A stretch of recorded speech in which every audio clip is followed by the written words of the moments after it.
Yeah, so I guess Dave wants to talk to me. I'm not really sure why. I mean, I'm kind of sure why, but not really sure why. I don't really understand, but we'll have it out here in a couple What do you minutes. think it is? I know what it's about, but right. I don't know what this specific bone. I'm confused as to what he's. My theory is, and maybe I'll be proven wrong. My theory is that people got in his ear there and complained. This happens all the time. This happened with Albright, with Chaps complained. It happened with other shit when K. Marco complained. I suspect that people complained to Dave because they didn't like my criticism of people who they like. They like more than me, and that's okay. I'm a big boy. I don't mind it. But he's texting now. He wants to talk now. All right. Call him up. All right. Talk to you boys later. Yes, we'll talk to you later. Hang in there. We're on YouTube as well, Steve. We are. All right. We're calling Dave right now. I don't know. I'll be curious to see his. Hello? Hey, Hello? what's up? What's up? Hey, what's going on? Yeah, so we're doing it live. We're live to tape, but we're also on our YouTube channel right now as well. Okay. Is that okay? Yeah. Okay. So I'm legitimately, as always, when we have these things, confused. Like when we were texting earlier, I was like, I don't know. Explain to me what the issue is. I watched some of the rundown, so I think I have some idea. So I listened. It started before the rundown, but I listened. No, I know. I'm with Paul. So he played me a clip. Okay. And you repeated tweet that I knew about before you mentioned it from this Turtle Boy guy who I've known about forever. He's a fucking clown, but whatever. I like him, yeah. Well, I mean, if you're going to twist words, but anyways, he basically tweeted, "Oh, he's one of these I wish Barstool was back one day." Right, he calls you guys a huff stool and all that. Us. Right. I mean, he started early. I'm worth $100 million, and he does it for free. So he has some built-up animosity, for sure. True, but okay. You doubt that's true? Well, I don't know if he does it for. I think he gets paid for. He has advertisers as well. But I understand your larger point. Let's not get banner ads don't count. Okay, let's not get lost in the weeds here. I'm going.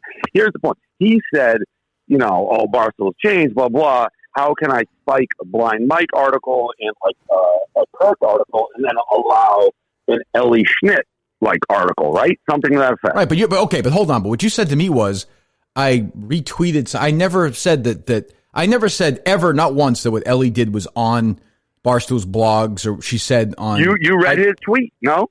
What? So what if I read his tweet? What does that have to do with you have to clarify that it's incorrect. You read his tweet. It's wrong. It's dead wrong. If I read a tweet, okay. I mean, if that part of it is wrong, if you read a tweet, it's a very big difference. My gripe is we did not spike, we didn't allow Ellie to write that. She tweeted from her personal blog, just like I said to you. And as I said to you, I would never say. As I said to you, you said, do I have a problem with Ellie? Of course, I have a problem with her doing it. I think she's wrong to tweet it out. I think that's wrong. I think there's a chance that money is being used to bail out people who are throwing bricks at cops and beating up people and I don't looting. disagree with you. So, but that being said, I don't give a fuck she does it. But totally. I really don't. I don't. But I would say that you would, if you're looking at it from a Barstool perspective, if Ellie Schnitt were working at CVS and tweeted that out, 12 people would see it.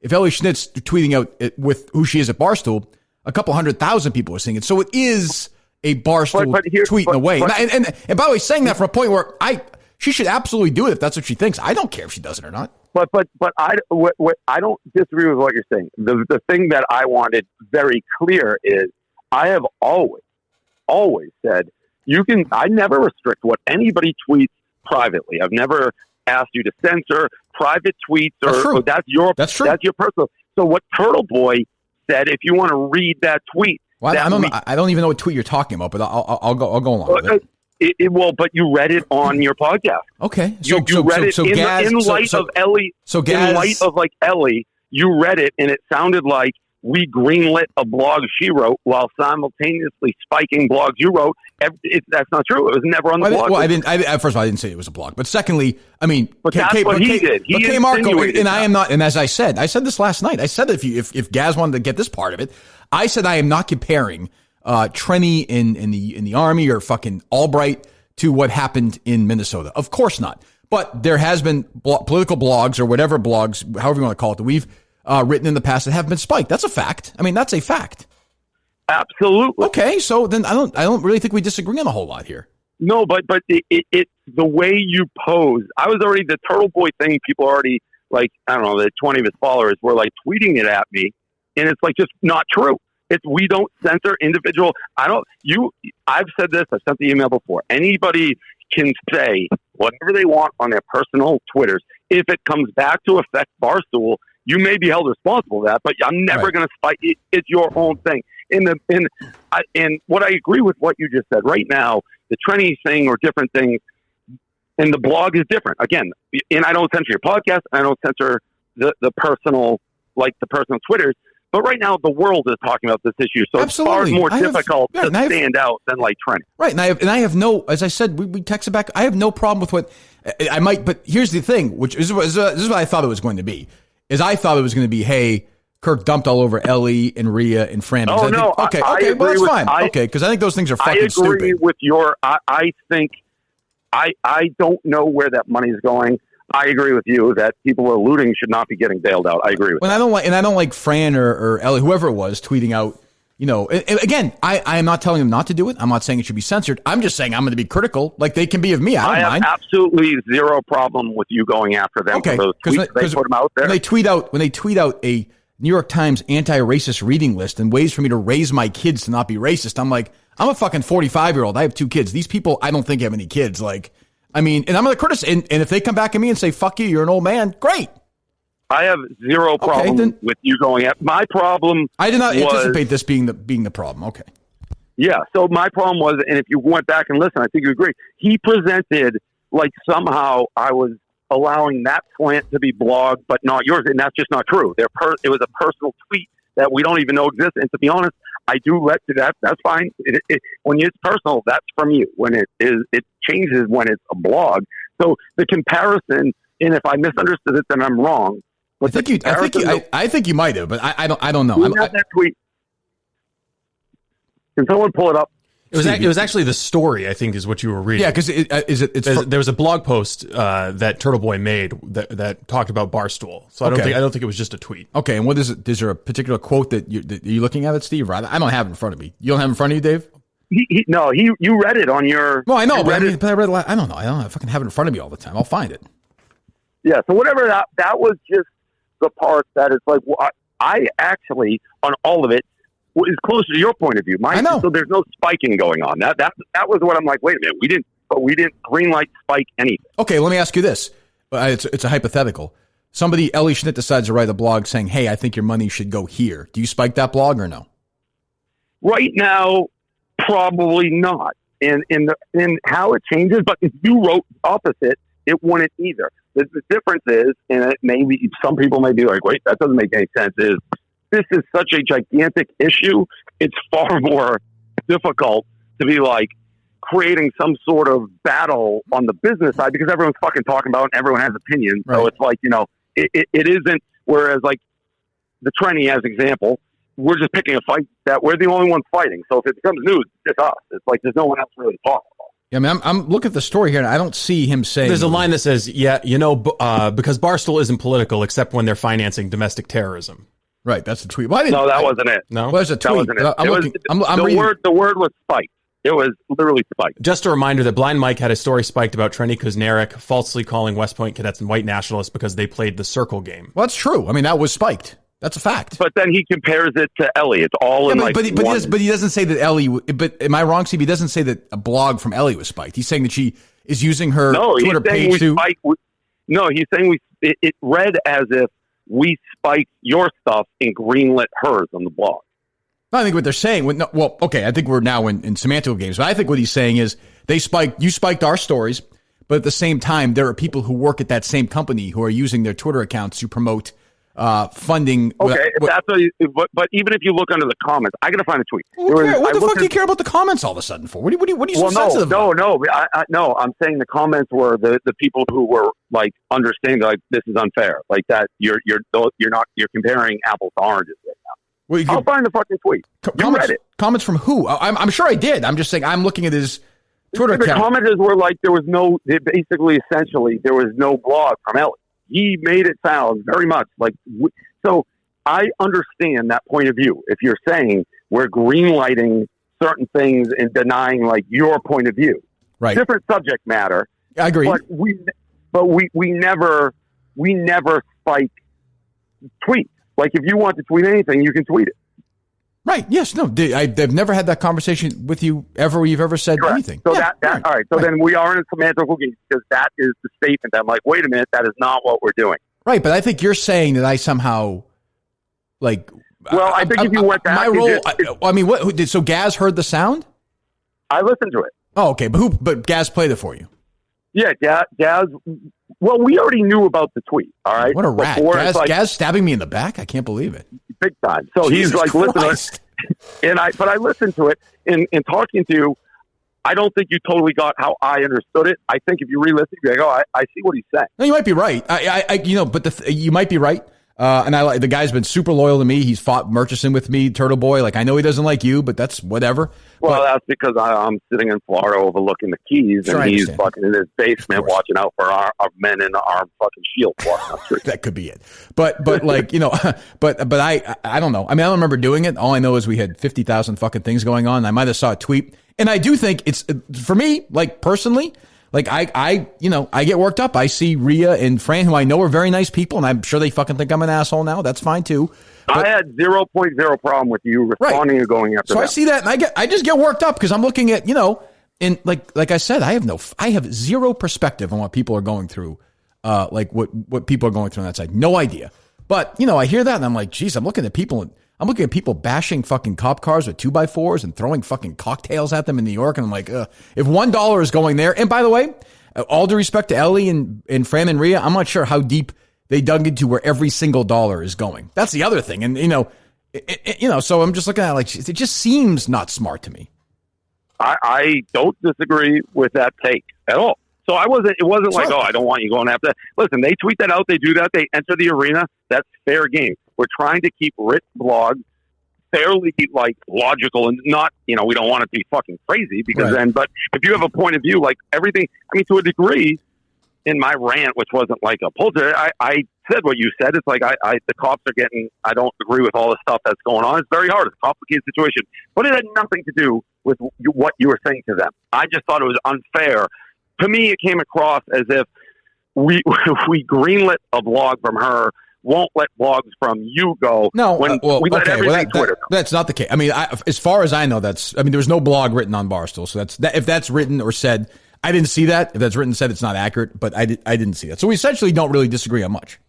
No, I wasn't expecting it. Okay, well, it seemed like you kind of started texting me this afternoon. I'm like, oh, here we fucking go. Well, I texted you like you kind of misrepresented what happened, which maybe in my interpretation, it was making it sound like he was saying we killed the tranny blog, which I did, and then greenlit this Ellie Schnitt blog, which never happened. And there's a multiple of reasons why that may even happen. Even saying that now, it's a much different situation because everybody's talking. Well, was there any part of you who runs the company, has a big stake in the company?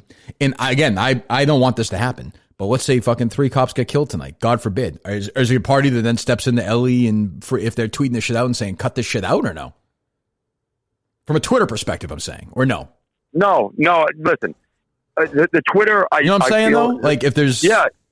But I feel like it's what I said previously. I feel like Twitter is very much an individual expression of how you feel, which I don't ever really want to censor. However, I also say that doesn't mean you can just say, wait, this shouldn't, you represent Barstool, whether you like it or not on your Twitter. I'm never going to tell you not to do something, but there could be repercussions for what you do. I'm not saying for what they did, but if they do something, let's say in the worst case scenario, 3 cops died in there and someone's like, right. Like, fuck those cops. Like, cops are bad. That would be something that I would say would have negative repercussions to Barstool that you may have to pay the price for. Okay. I don't know. Am I missing anything else? I'd never say ever on your individual tweets, like, no, you can't say that. You speak for yourself and your personal views. And once you do it, I would never ever say, "Hey, Kirk, you can't go back at somebody." Of course you can. They put it out into the world. Right. Okay. Anything else or no? No, it looks like we're a big happy family. How does it work? Do you get the money back from Goodell, or how does that work? Well, knowing how stupid they are, they'll somehow forget to refund me. I have not been refunded yet. Do you know what the policy is for that historically? I thought they said they hadn't charged your card. They charged the card instantly. So, best case scenario, it somehow slips and they basically robbed me, and then maybe I don't know, grand larceny or something. I don't know what charges I can trump up on him stealing my money for a charity event. But were you surprised they played? How about that news dump, by the way? How about him doing it on a Friday? Unbelievable. Friday at 5:30 in the middle of a world riot. Well, I mean, were you surprised they played the wouldn't pass some security card? That was a little more creative than I thought they were going to be. Well, I mean, they made me look like Billy the Kid with the list of charges. And then they threw the Brady one in just for kicks. Well, I mean, I'm wondering, Goodell has run across some fairly shaky individuals in the past. Like, if he goes and shakes hands with somebody who was arrested in 1986, do they check any of these people? No fucking way. No chance. No chance. I think the barrier for denial in the NFL is basically legitimate murder. I think anything other than murder, you pretty much can play. Yeah, I mean, he hangs out. I'm sure he's hung out with Ray Lewis, and there's just pictures of them hugging in the last 10 years. I would think. Big time. Yeah, big time. Jesus. Big time. But I mean, he's an idiot. It was, as I said from the beginning, there was no way he was ever going to let me do it. So I basically got a free run of the publicity cycle, unless he never gives the money back. But I mean, the fact he did this contest, let me continually bid on it without banning me, didn't lie or say something I didn't win, let me get the confirmation that I won, only then to do that. I mean, he's an idiot. He is an idiot. Well, all right. Well, fine. So until this happens again, until you totally overreact and go in without facts and I didn't really overreact. A little bit. I think you're backing down a little bit. Well, let's play the clip. Find the clip and put it in whatever we're doing right now. I mean, Gaz, did Gaz pull did he text you the clip, or did he just show it to you right in front of you? No, he just walked out with his phone. And was like, I mean, why would he do that to me? We always get along great. Well, you sound like you got Turtle Boy watching your nuts, and I got Gaz looking out for me. He's gonna do something for me. I suppose. He's sitting here listening. Yeah. What a fucking shit stir. What a fucking shit stir. Well, there you go. All right, I'll talk to you later. All right, bye. See you. There you go. The president of Barstool Sports. You got gassed. I got gas. That's fine. Great defense of you from Blind Mike during that. Oh, shit, pussy. Not allowed. What do you mean? Fucking coward. Well, it's not quite what I didn't think the Turtle Boy was going to get that kind of rise out of him. But yeah, I mean, no, neither did I don't even. I'm sure the clip is. I'm sure I said that, but I don't remember ever saying that Ellie Schnitt wrote a blog. I don't. I wish Gaz had just sent us the audio clip. Can you ask him? Yeah. Yeah, I mean, we tweeted out. I think it was in the clip that we tweeted out today. Oh, was it? Yeah. Do I say a blog post? Yeah, you said. Well, you said Turtle Boy had it today or something like that. Yeah, but you just referenced the fact that he wrote a blog. But I didn't say that Ellie wrote a blog on the site because I knew she didn't. No, I think. Maybe I misspoke. But you said Turtle Boy referenced it today. We write something about Trenny Eckett's spike, but Rhea and Ellie are free to do this. I think that's all you said. Right, which of course they are. I don't. And, like I said, Dave fucking leaves us alone. So he started texting me this afternoon, and he was talking about Ellie, and I was like, oh, is this going to be a thing where he defends these girls? I don't. Do you have it, Steve, or no? So I mean, we put out a bunch of clips about this. Yeah, I think it was the first one. I'm sure someone talks about Ellie. Bailed is the first word. Yeah, bailing out rioters. Yeah. Oh, well, that's what it is. I mean, media. And one more thing. I mean, I got to criticize my company. Some of the people who work with me at Barstool. Ellie Schnitt and Rhea, who I'm sure their hearts are in the right place. In my opinion, telling people to donate $50 for bail money for these people is fucking outrageous. Of course they can do it, and if people want to do it, great, and I think they mean well. But you are asking people. You are not talking about Reuben Hurricane Carter here. You're talking about people who have assaulted business owners, innocent people. Have torched places, have lit things on fire, have attacked cops. And you want people to hand them money? And I saw Turtle Boy write this today. We can't write about Trenny and fucking West Point. So right. The military is off limits. Like we can't defend the military. That's Barstool. K-Marker doesn't want that. But, if it's this, where let's give money to people who some people say are, essentially terrorists. I wouldn't go that far. But the people who are, we've all seen these videos. We saw that guy in Dallas get the shit kicked out of him. We've seen the people in Minnesota. All right, we I saw the fucking couple in Rochester, New York. Saying. This is happening. It's happening everywhere. I mean, yeah, sure, but it's just his interpretation. Right, the way it was framed for him. And he's texting me right now the tweet from Turtle Boy that we actually read, the fund domestic terrorism. I just think it's like you said in the middle of it. I think you realize it was a semantical thing, but I never said that. I never said that Ellie or Rhea wrote anything for Barstool. And by the way, if they did, I would say it's fucking stupid, and I would say don't take it down. Right. Like, plain and simple. Like I totally disagree with it 100%, and I 100% support the fact that they're allowed to do it. Look, for all we know, they might just come on and defend and just be like, yeah, maybe we bail out a few looters, but maybe we also bail out a few peaceful protesters. Maybe they actually agree with the looting. Who knows? This was just a bad sequel of every argument you guys get it. It's a different title. It's just Kirk and Dave go at it over this. Right, neither one will budge. And, but I mean, I will say he's my boss, and like I've fought with bosses before who would be like, nope, fuck. You know, he lets you say your thing. He's texting me now. I don't call him again. Fucking call him again. He's texting me right now. See if he'll answer. He's like me. He still hasn't had my number in his phone. Steve Anderson. Hello? I'm trying to do the show while you're texting me. What are you saying? Because I just read the last text. Yeah, so I think that proves my point, no? No, well, it does. Well, I mean, it doesn't. It doesn't. Like I'm saying, it doesn't. In that, I think we actually read that tweet to you while we were talking back and forth. Like in that tweet, he doesn't say that she blogged for Barstool. But you know, he says we spike blogs of yours and then allow Ellie Schmidt. But we're not spiking. We don't. Right. If you tweeted those, we wouldn't spike them. Correct. She tweeted, we didn't spike them. That to me, I think is right. That's right. Like if I tweeted, because I did tweet about trending, you never said to me, "Don't tweet it out." That's kind of your point, right?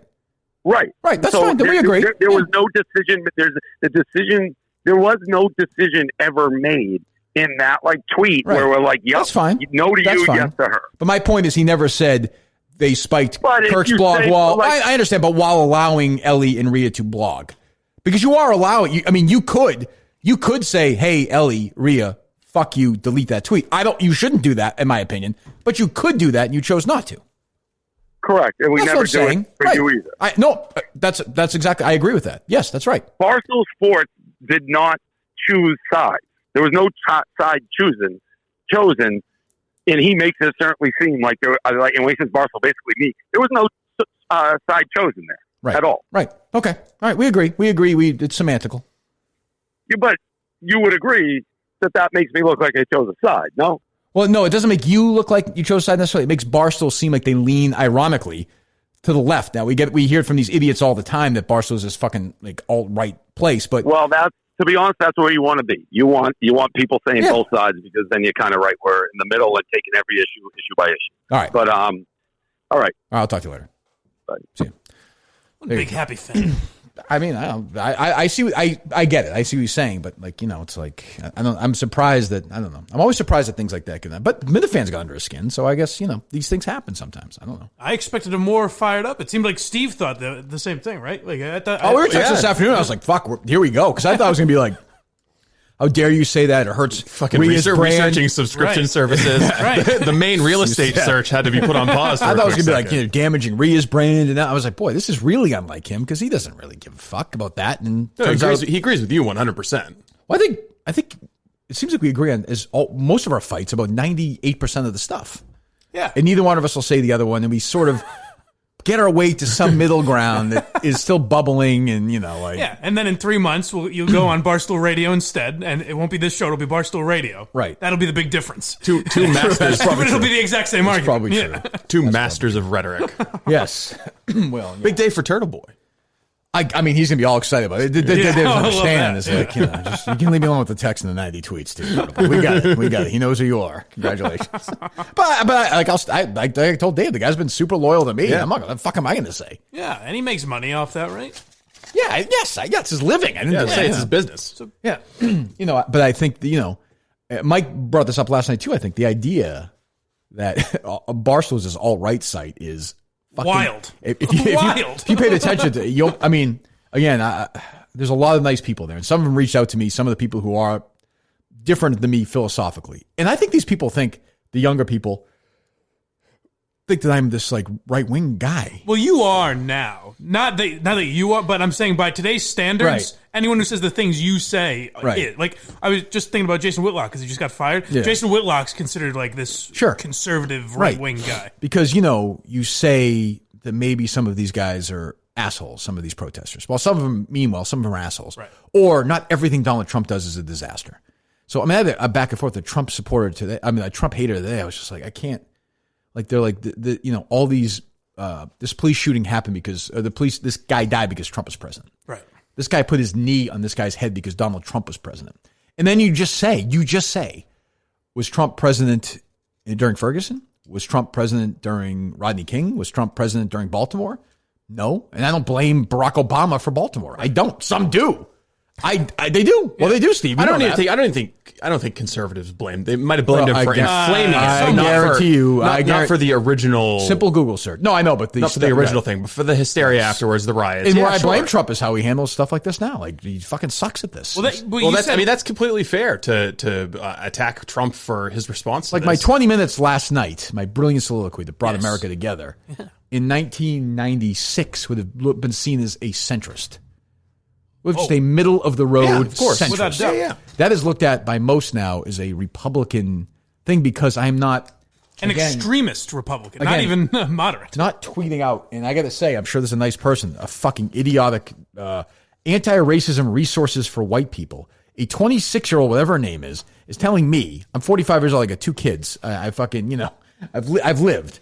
Resources for white parents to raise anti-racist children. I mean, fuck off. Like, I mean, it's so insulting. And if you can't react to that, I mean, that's to me is equally as insulting as it's tiring. So I think, but I appreciate that Dave, I think Dave is actually with me 1,000% on that one. Well, it seems to me like there's one of the big refrains you're saying is, oh, you can't be silent anymore. So everyone feels like they need to do something. They need to say something. And this is just Rhea and Fran are kind of resorting to. But that's fine. And letting the public know which side they're on. And if they did the podcast tomorrow and they said this fucking old white asshole, doesn't know what the fuck he's talking about. He's out of touch. I'd react to it, but I would say, fucking fantastic. Yeah. There's a form and and like I said, I know without knowing, but I am very sure that their hearts are in the right place and they are well-meaning. Of that, I have no doubt. Just like the people from Barstool I talked to today who disagree with me, they're all nice people. But and this is part of the problem when you're getting near middle age and you've had some success and you have a little bit of money and you start to lose touch a little bit. And I do think that happens and I can recognize that, but I think when you're that age as well, you don't understand how everything works. So there's some weird confluence that doesn't quite add up. And it's strange seeing the people. There are some people that, like, I heard fucking poor Casey Smith on the radio today doing acrobatics, apologizing for being white and blonde, and it's like you don't need to do. Like, she tweeted something that might have been kind of dumb, and then she's like, I shouldn't have done that. But it's like you don't have to apologize for having an opinion. She meant well. Now she's apologizing for who she is, and that's equally wrong. And I don't understand why people don't see that. I think that's one of the problems with liberalism, though, is that their hearts are in the right place and it does come from a good place. Some are. Sometimes, yes. But I mean, like, affirmative action policies have come from your heart being in the right place. Lyndon B. Johnson, his welfare programs came from heart in the right place again, but it doesn't mean they're not harmful and pernicious to the very people they're trying to help. And I think, of course, a black American male, frankly, when it comes to getting arrested, and far more often than not, has a much better take and articulation on this than I do. I mean, I'm not a fucking idiot. The people who don't think that are stupid. Did you see the video that Trump tweeted out of the white guy who's like directing around the black protesters? No, I don't think so. It's like he's like this skinny jean wearing hipster guy who's probably Antifa or something, like directing around a bunch of other black protesters. It looks like there are people who are being used by very smart, very well organized, hardcore leftists. And I got angry again last night watching the shit in Boston. I mean, it's just a fucking embarrassment. These people are not the ones who are violent. And if I have to listen to the fucking media tell me that it was a very peaceful protest until it happened. Until the cops came and started violence. It was a very peaceful protest until it wasn't peaceful anymore. Yeah. Well, great. Fantastic. The fucking plane was until it fucking crashed. I mean, it's no shit. Well, I mean, how do protests end? Is it just to get hits 11 o'clock and everyone's like, all right, let's head home, guys? The bell rings. And, I'm watching this guy on Tremont Street, this cop who's stuck in his car, and people are throwing shit at him. He's stuck. The other cops have to come get him out. They're yelling. There are guys laughing. They're all next to each other. No one's wearing a fucking mask. And I'm like, I am supposed to, again, like Rhea and Fran are telling me that I can't judge how these assholes are fucking protesting. Well, fuck off. Right. I will judge. I'm sorry. Just like I will judge the ones who are doing it peacefully and say, well, I'm not sure it's going to accomplish anything. I saw Obama spreading COVID-19. Well, yeah, I saw Obama say today, the best way to take care of this is to go out and vote.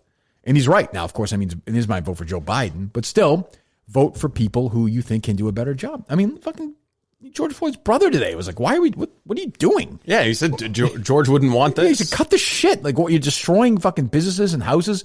We saw these business owners last night crying. They've been able to work for 3 months, and now their businesses get blown up. They're so fucked. And for what? I would ask any protester, and I'd be happy to talk to any of them. How does that act stop the next cop from putting his knee on the guy's head? Of course it doesn't. Of course it doesn't.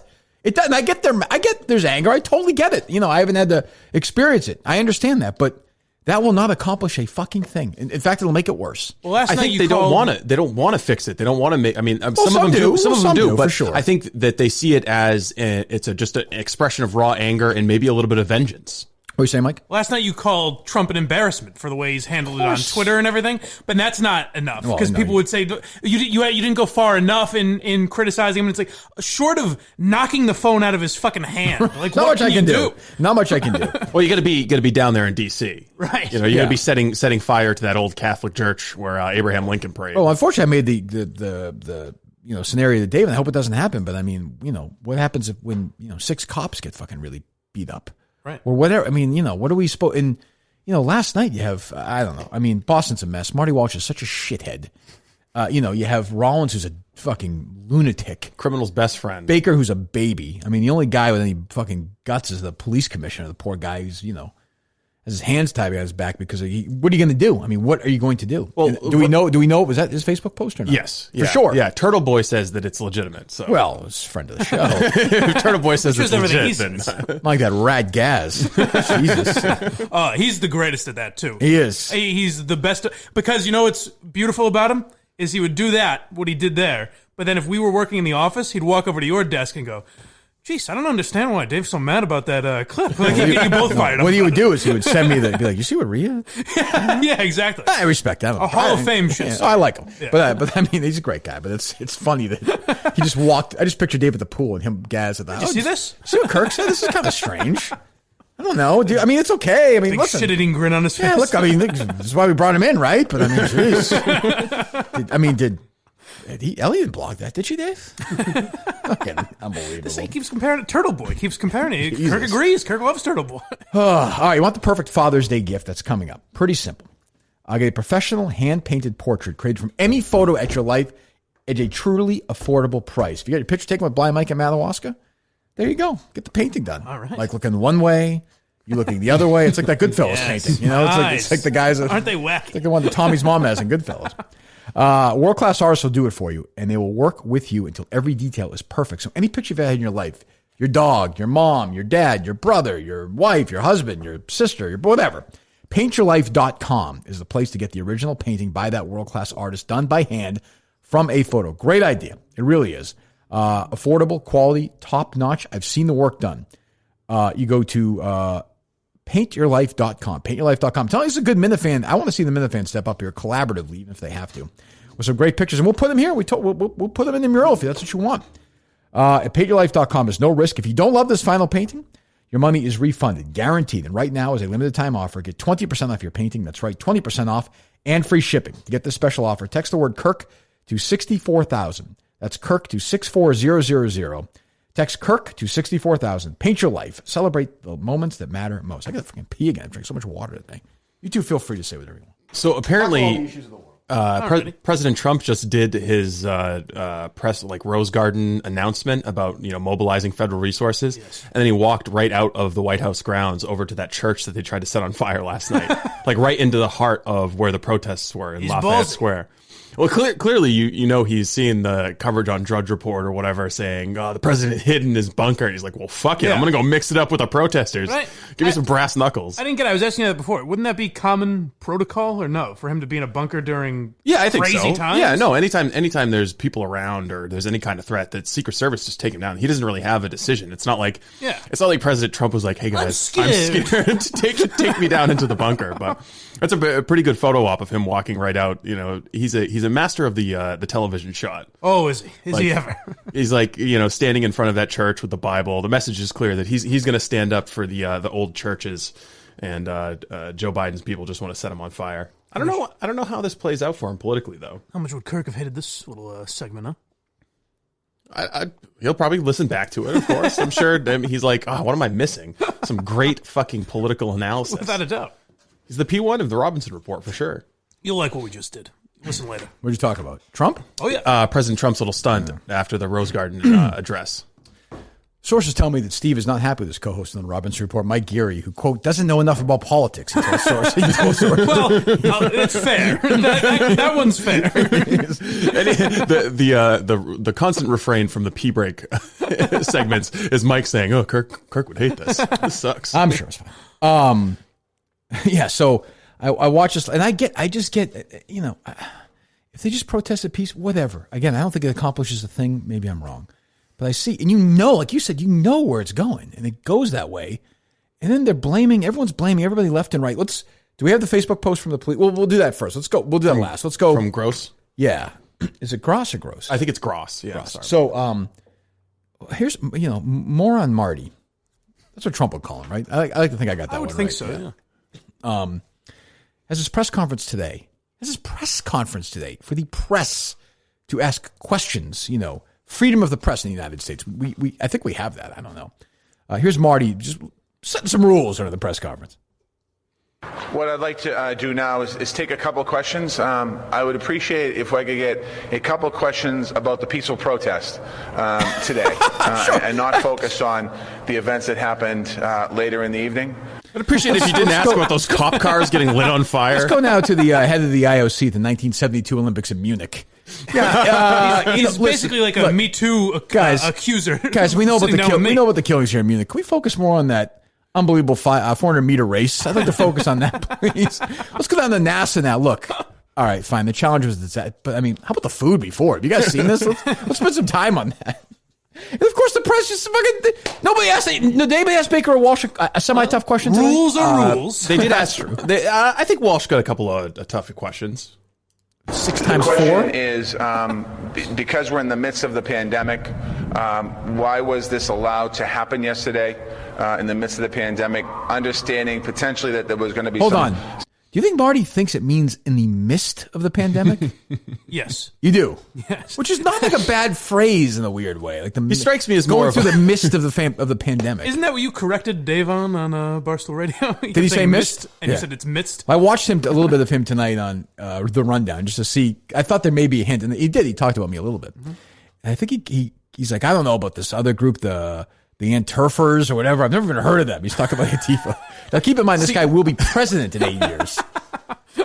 Do you think he does that on purpose a little bit? No, you think he's like Archie Bunker? I don't know. Yeah. I think like PFT will sometimes misspell shit in his tweets, and I don't know if that's on purpose. Yes, that's on purpose. And his there's typos all through. Yeah, those are on purpose. Portnoy's blog post. With Dave, that's probably not on purpose.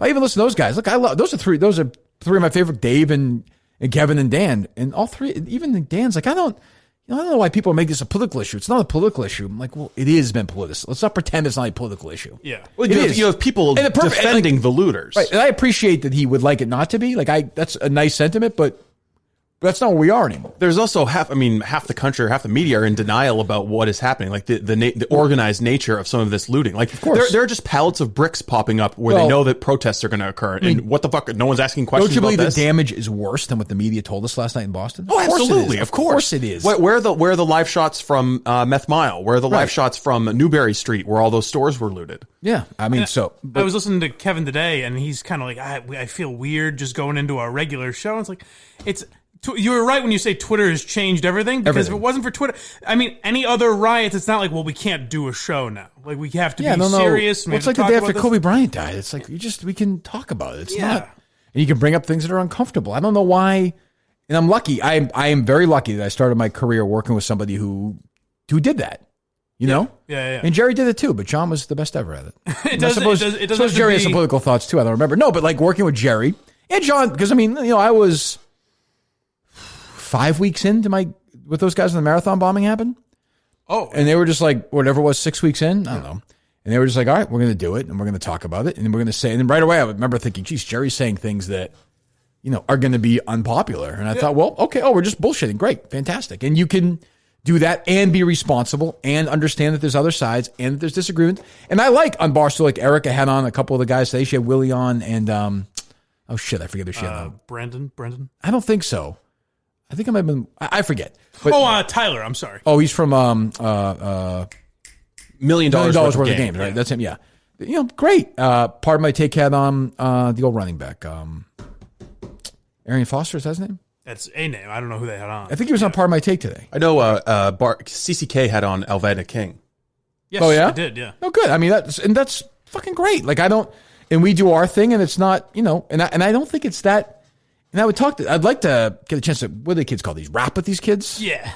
Yeah, maybe I'll start getting a little more like that. I'll start talking about rap music. That's good. Yeah. I like that. These kids like... Given what we know about Homie Moss. does play that. And these kids like, they're young now, so they like, did I do it? Like the whole Urkel thing, right? He's big with kids now, right? Yes, exactly. Yeah. And he's also really, sometimes Stefan. Your finger on the pulse. Right, yeah. It's Stefan or Cow is much cooler. I think you need to watch some TikTok videos to really understand the moment. That's okay. I listened to some of it. They had fucking Arian Foster. Am I an idiot? So you shut up, Steve, for a second before you guys bother me. Arian Foster, yeah. Bill Burr on who fucking again. Why are you so against him? It's just like the scene. Brady. He's fucking Andy Rooney at this point. But the Arian Foster thing was good. I listened to it. It was like 20 minutes. A very good job. And it's like a conversation that, it's a perspective I don't have, which is great. And I could do my thing, and Fran and Rhea can do their thing, and fucking Ellie can do her thing, and K. Marco can do his fucking thing, and wonderful. I just don't think we need to do this where we are breaking our backs. Well, I don't have the same perspective that. No, not you. But we don't. But that's okay. But the idea of like me coming in and be like, I don't know how we're going to do this tonight. But why? Right. It's words. You fucking have a brain. It goes to your mouth and you say it. Well, I think Mike had a good point earlier, saying that if you don't do it right, people are going to fucking dogpile you. There is that fear. But that's the way it is. I know. Like the three of us aren't particularly disposed to believing that, but there is that kind of fear out there. People are very timid about talking about this for fear of saying the wrong thing. Of course there is, but what are you going to do about it? I mean, you are paid to give your opinion. Now, I honestly have no problem if I don't know, whoever, a podcast at Barstool that doesn't care about it. If they don't care about it, then do your thing. Like, that doesn't matter to me. Yeah. If like Jared Carabas feels like on Section 10, he doesn't, like, not everyone has to start out with here's my thoughts on the situation. It interests me, so I'm going to talk about it. Sometimes there are moments where it's weird to completely ignore something. Yes, but if you're doing agreed. a baseball podcast, Agreed. that's not. It doesn't strike me as that strange. Look, and it shouldn't be that people pile on and say, "Why aren't you commenting on this?" No. And then if you do give your honest thoughts, say, "Well, you didn't handle it this way." Right. I mean, when Jerry and I would do 4 hours on a big topic, and then Dale would start with the Bruins game the night before, it just didn't make sense because we had ratings, and they did. Just that part of it doesn't make sense. Right. Again, if you don't care about it, though, if you're not passionate about it, you probably shouldn't talk about it that much. Because then you're just fucking regurgitating everything everyone's saying. But all right, so give me the rest of Marty's quote there, Steve. Oh. What I'd like to do now is take a couple questions. That's appreciate if the one about the questions. coronavirus. That was one I interrupted you in the middle of. Remember, he's like, the question was, why are we? You know what I'm saying? The question is, because we're in the midst of the pandemic. It's actually pretty good on this. Why was this allowed to happen yesterday in the midst of the pandemic, understanding potentially that there was going to be some bad actors, according to the question, in the crowd? We believe in free speech. We believe in people's right to protest, people's right to march. We're not going to get into a situation where maybe some leaders in Washington might think that might be the right thing to do, shut these down. That's not who we are and what we're about. And I think it's very important. There's been protests and speeches in the city over the years that I didn't want to move forward, but unfortunately we allow people the opportunity. On a side note, what we did yesterday was our public health department actually contacted some of the organizers, and we actually get. That's fine. But if people did want to exercise the right to go to the park or go for a walk, then that's a big thing. Right. So although, to be fair, like, they're not arresting people for that. No, none of this is. They're not writing tickets. But they are shaming you. That's people were getting fined for a little while. Yeah, but it's slowed down. But the difference is they are shaming you. For that. Businesses were getting fined for opening. Yeah, businesses are. But you're not getting fined for going. That to me is a bigger issue. Whether or not, like, they're telling businesses they can't open up. Right. That's where it gets fucking. I mean, you're really fucking with people's lives. But I mean, I'm telling you, and Jerry actually put this in my head the other day, and I haven't been able to shake it since. I don't like Marty Walsh, but I hate Charlie Baker way more. Oh, so you're a Marty guy now. I won't go that far. Around on no. But Marty's a simple, confused guy. Like, the question is based on what we saw last night. Why are we playing this? I'll sum it up. Do I see any failures in my leadership as mayor? No, I don't. Okay, well there you go. Sounds like me. No. Did he say the first one? Did he say missed or missed? Let me hear it. He says missed. He does. What I'd like to do now is take a couple questions. I would appreciate if I could get a couple questions about the peaceful protest today and not focus on the events that happened later in the evening because 20,000 people came into Boston or from Boston. They marched. They let their voices be heard. Is the right cut? Which I don't know which one you heard. What the fuck are you playing them for then? I mean, which one did you want? The one we already played. Where he said missed instead of missed. He says missed instead. Forget it. It doesn't matter. Fucking dumber than he is. Ugh. The Baker today pretended to cry again over fucking Trump. Oh my God. He's fucking governor of a state. This pussy. Jesus. Do we have that cut? On a final note, I heard what the president said today about dominating and fighting. I know I should be surprised when I hear incendiary words like this. Sounds so natural, doesn't it? But I'm not. At so many times during these past several weeks, when the country needed compassion and leadership the most, it was simply nowhere to be found. Instead, we got bitterness, combativeness. Baker has it's fine. Keep playing such an idiot. Do you think Baker's a boner? He's thinking of like the Globe writing the op-ed about this. But it's more powerful if you skip this shit and just address the issue rather than waste time mocking, doing the same thing everyone does. But he's not trying to solve anything. No. He's trying to get the Globe to say how thoughtful he is, one of the great leader. He's the leader we need in a time like this. Meanwhile, he's a fucking idiot. Claps back at Donald Trump. When's he going to tell the story about his black high school basketball teammate who died when he was a junior and he held him in his arms? When we get that, he starts crying. Another lie. Sounds like a good story. Oh God, vomit, absolute vomit. So, The commissioner is Gross, right? The police commissioner? Yes. So we think this is real. Yes. So it's something he posted on his private Facebook page. Well, he's very active on Twitter too. I mean, not very active, but do we want to send me that tweet? Yep. What's his handle at, Steve? Is it that? His Twitter handle, is it that Disney's Child 1? Is that him? No. No? You sure? Yeah. Okay. Positive. It doesn't seem. It's an interesting, I'll just say it's an interesting Twitter account. Some may say a very interesting Twitter account. Really? I'll have to look it up. I'm confused by it, but that's okay. Huh. Did you send it to me? Yes. Okay. So we think this is his Facebook page. So the profile picture matches up, and but it looks like something that would come from his page. Well, his Twitter is not. It's also, if you've heard him speak a lot, it matches his writing style. And again, Turtle Boy says it's real. Well, that's our guy. He's the chief of police of Boston, right? Commissioner. Boston Police Commissioner. Yes. Unfortunately, two politicians and an organization that I believe really doesn't care for police didn't want us to wear protective headgear because it would be too intimidating to the protesters. This is last night. So I initially thought the two politicians were Walsh and Baker. Steve seems to think it's Rollins, who's the DA. Yes. And Marty. Because they've been clashing frequently because last year she put out this list of petty crimes that they're no longer going to charge. It doesn't feel like that's a governor issue necessarily. No. Right. No.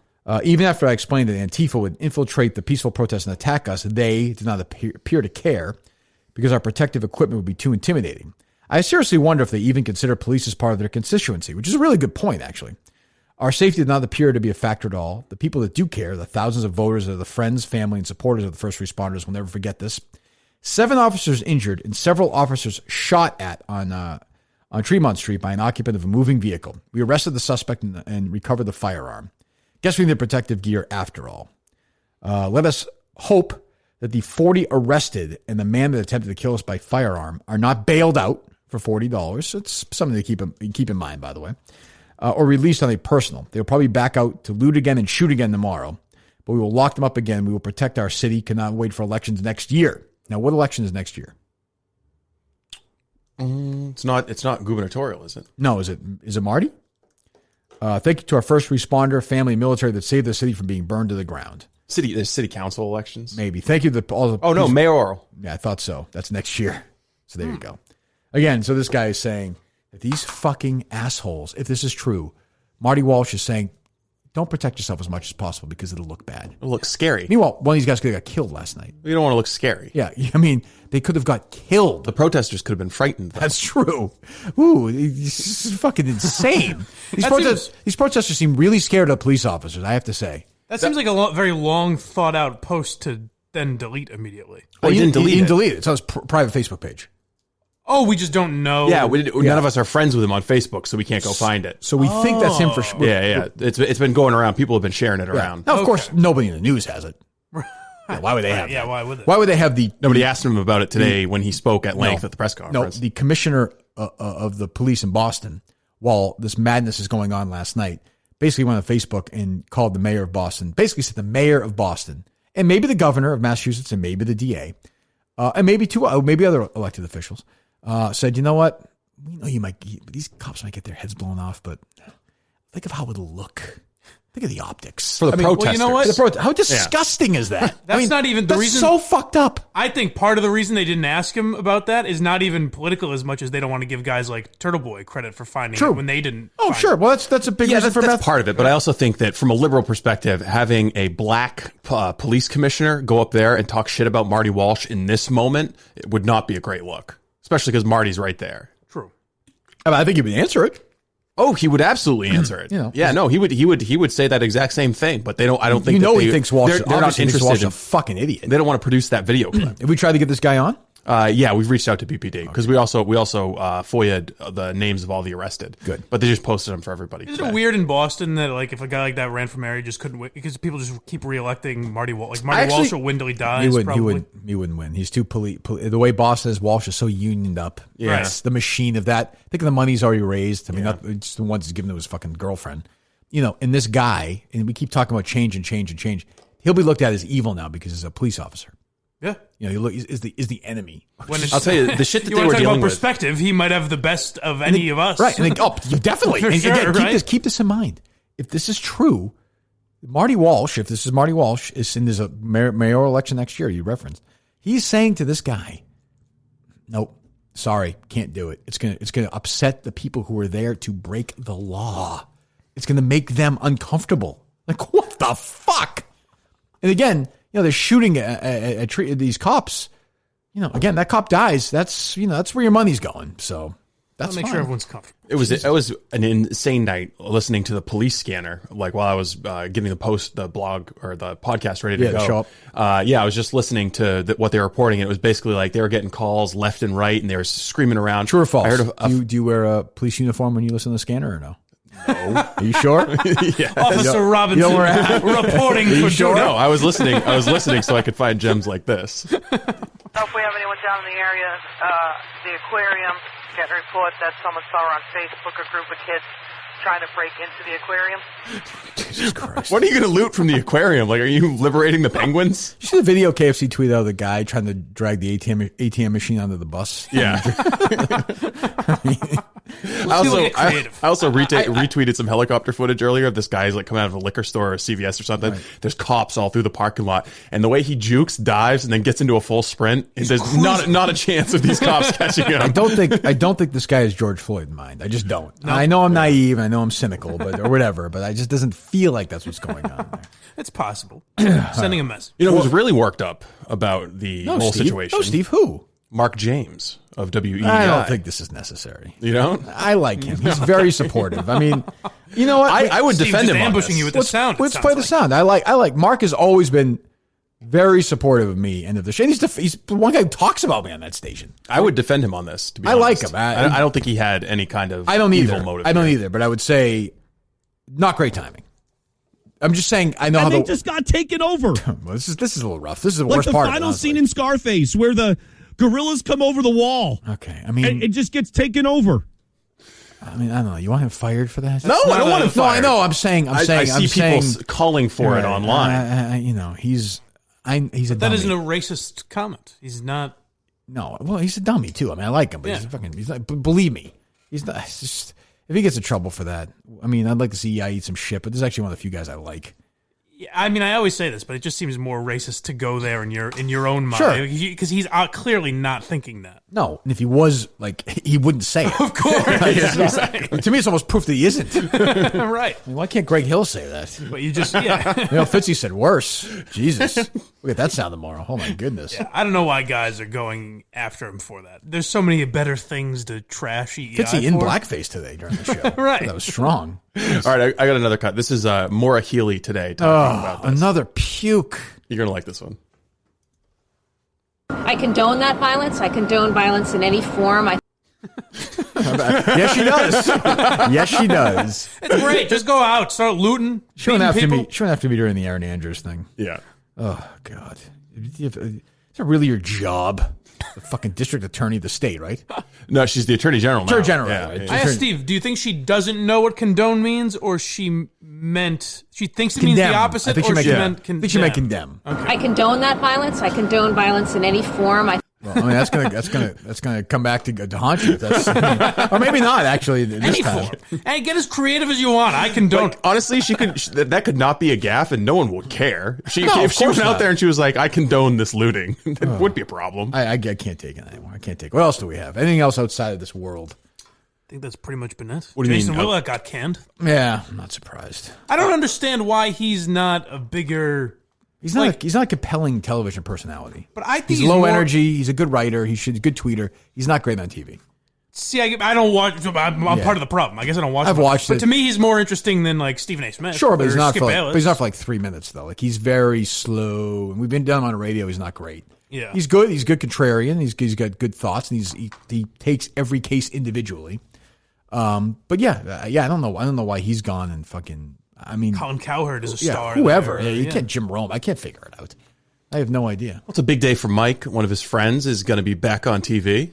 Who's that? Bill O'Reilly. He is? Hey, it's about time. Where is he tonight? Listen, he's paid his debt to society. He's on Fox, is he? No, he's going to be on Pluto TV. Oh, good. Is he on Pluto TV? What is that? Great. I don't know what that is. The No Spin News is coming to Pluto. It's on like Amazon Fire Stick. It's Viacom CBS. Is it really? Yeah. They just picked up O'Reilly. Interesting time. Isn't that fucking amazing? It's incredible. Who's clamoring for that even? Like, No, there's exactly. Who's gonna everyone find just it? started watching Tucker and Hannity. Like, no one misses Bill O'Reilly. He's going to be on. Who's he have on? Oh, actually, people will go on with him. Yeah, people will go on with him. Definitely. It looks like it's also going to be available on Sinclair Broadcast Group. They're kind of right wing anyway. Yeah, that's not a surprise. It's weird. You'll still hear as much as Fox got rid of Bill O'Reilly, but it's weird to hear. I listen to Fox News on Sirius once in a while. Yeah. So I don't know if it's on TV, but on the radio at least, they'll play Bill O'Reilly like commercials. Oh yeah, hey, I'm Bill O'Reilly for yeah. whatever the product is. Which doesn't that seem odd? Like if Yes. I was playing Kirk Minihane, That would be a little strange. I don't know. There's a whole generation of people. Although we could right do now, commercials now in the EI. I'm sure they would buy it from us. No, remember we tried. Well, now I think they would do it now. Sell it to us. maybe now, yeah, right. Yeah, that's what I mean. Probably. Sell it to us rather. Yeah, I think they would. What do you say, Steve? That there's a whole generation of people who right now are like 65 to 90 who just grew up knowing Bill O'Reilly as the grumpy old guy whose opinions they shared, right. And they probably still look at him as like an authoritative spokesperson for gold or whatever the fuck he's endorsing. They probably don't even know. They're probably like, why did he go away? Right? Yeah. Oh, they're definitely in the Midwest. Kind of older crazy. people in the Midwest. Well, if you're only watching Fox News, how much do you think Fox reported on the allegations? Not a against lot. Bill O'Reilly? Not a lot That's true. Yeah, that's true. Good to have him back. Well, I mean, hey, listen, if they want to fucking whatever, I mean, he's a fucking creep in the punk, but who's going to watch it? How many people watch that? I don't know Pluto what Pluto TV what's on is. it? I don't know how many people do you think tuned in to listen to his 15 minutes on WRKO? None. A In lot. Boston, 10 maybe. I think a lot. A lot of people. Pluto line up for that. TV. Here's what's on right now. Free Pluto. Is it bigger than Quibi? So it's just like a Yes, actually, it is bigger than It Quibi. is. Okay. watch live. Like what's on? What is? There's limited stuff. They've got a little bit of like MTV, Comedy Central, bits of stuff. It's, Well, how's it's weird. O'Reilly on It's it weird. then? It goes to like Roku and Fire Stick and like if you have PS3 or PS4 television through that. What is their other? But it's very very limited offerings, and you can't. It's not like on demand. You'll be watching something that's like already pre-scheduled. I got you. Yeah, I got you. Do they have any other original programming, or is it just going to be O'Reilly? Start with a star. So they've got that whole channel is what they've built out. Yeah. It's called The First or something. So they're going to do 45 hours a week of original content. Ooh, okay. Including No Spin News. That's going to be on every night. What are they paying him? weeknights, yeah. They keep paying him. He's no leverage. No, none whatsoever. I mean, what would you be paying him? He's probably making very low six figures.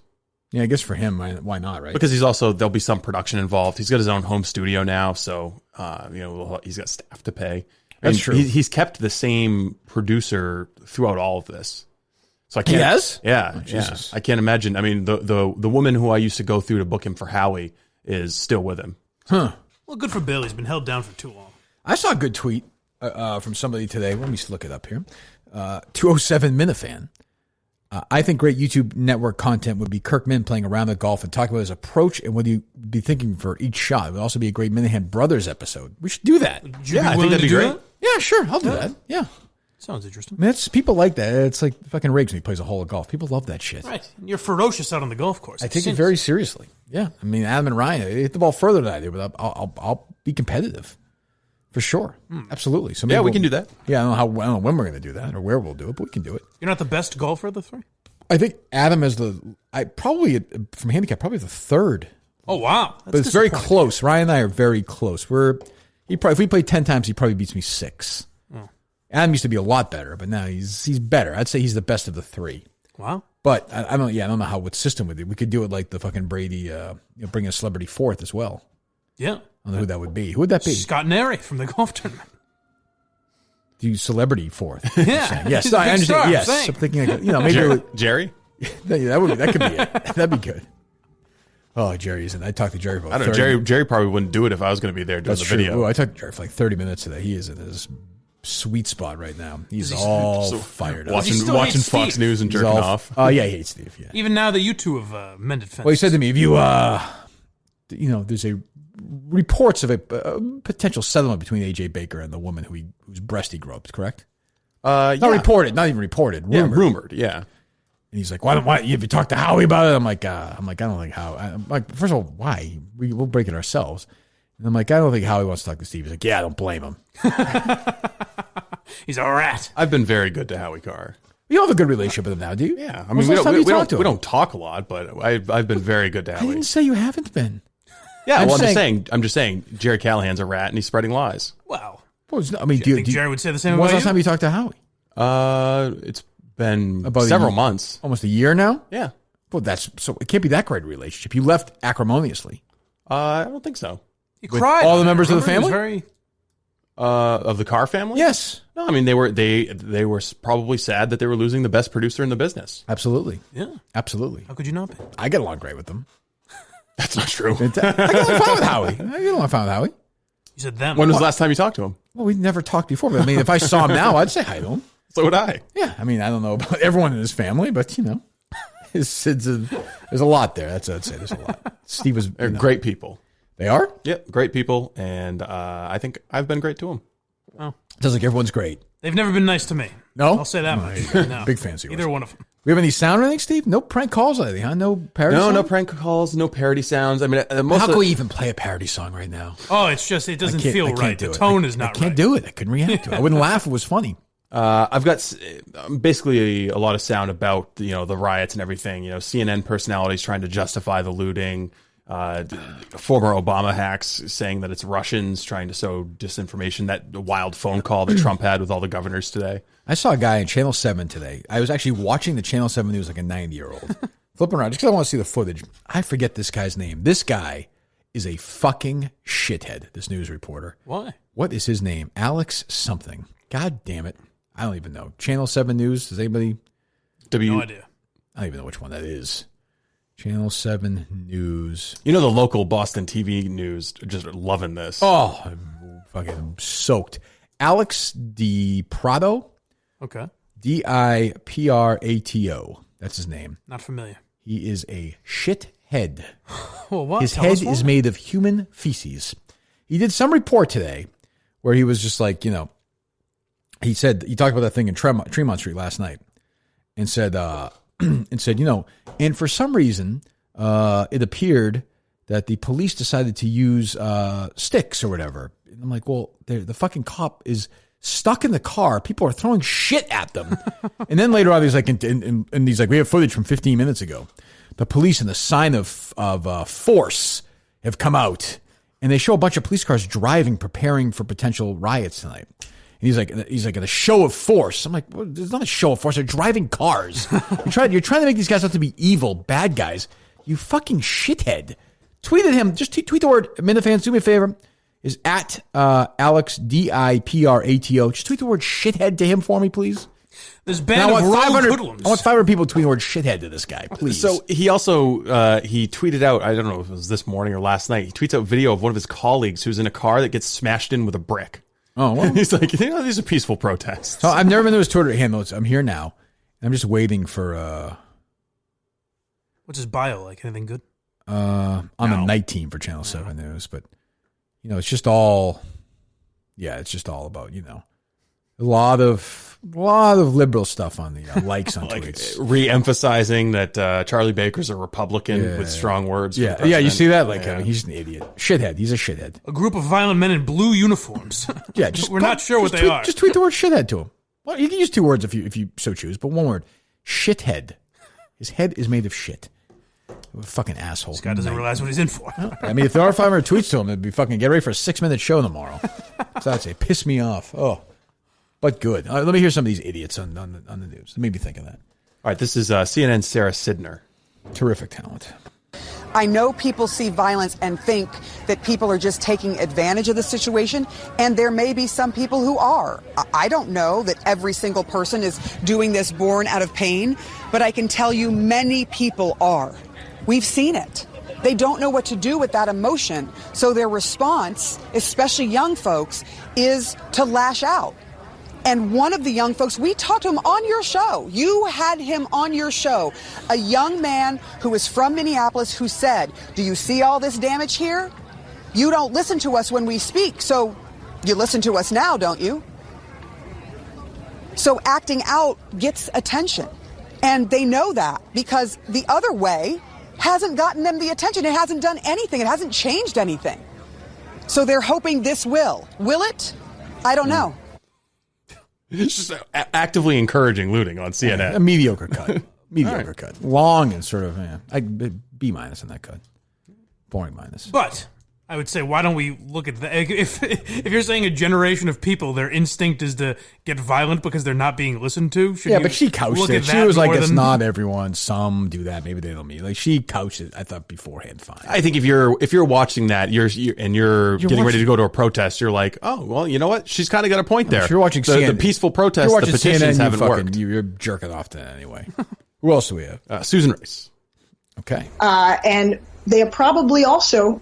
I would bet, based on my experience, I'm not reading the intelligence today or these days, but based on my experience, this is right out of the Russian playbook as well.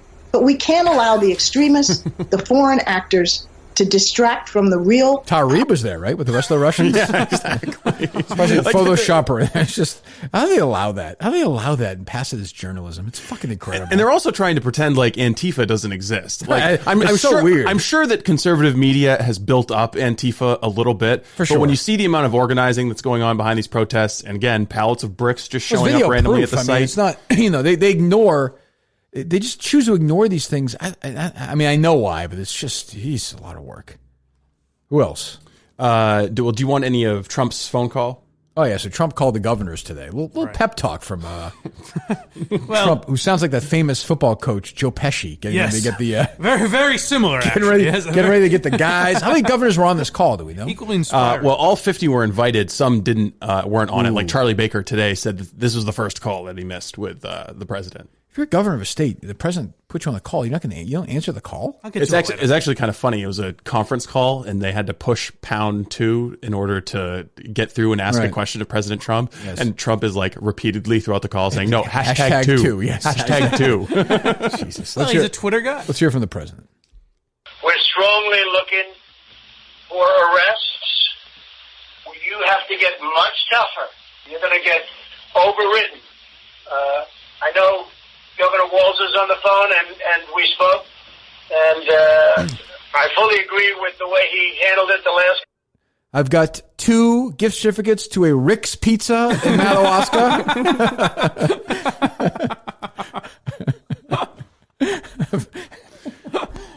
I've got 2 bumper stickers for the Kirk Minihane show. And Trump had very similar jobs before this. Oh, my God. So, I mean, it's like, it does sound like, what was that? Tradio? Yes. It's that kind of call. They got that exact sound. That kind of call. No, there was obviously some governor's staffer recorded this in a manner reminiscent of how Tim and Canton record some of his prank phone calls. It's in a decent condition. I'll take $20 for it. I've got an original 1992 hot dog eating contest T-shirt. The number for that is 617-842-6117. All right, go ahead. It's 942. I asked them to do that. Right. Get a lot of men. We have all the men and women that you need. But people aren't calling them up. You have to dominate. If you don't dominate, you're wasting your time. You've got to establish the run. You cannot be in third and long in these situations. You have to start moving the chains and get that clock going. Be great if you start doing the pausing that you do.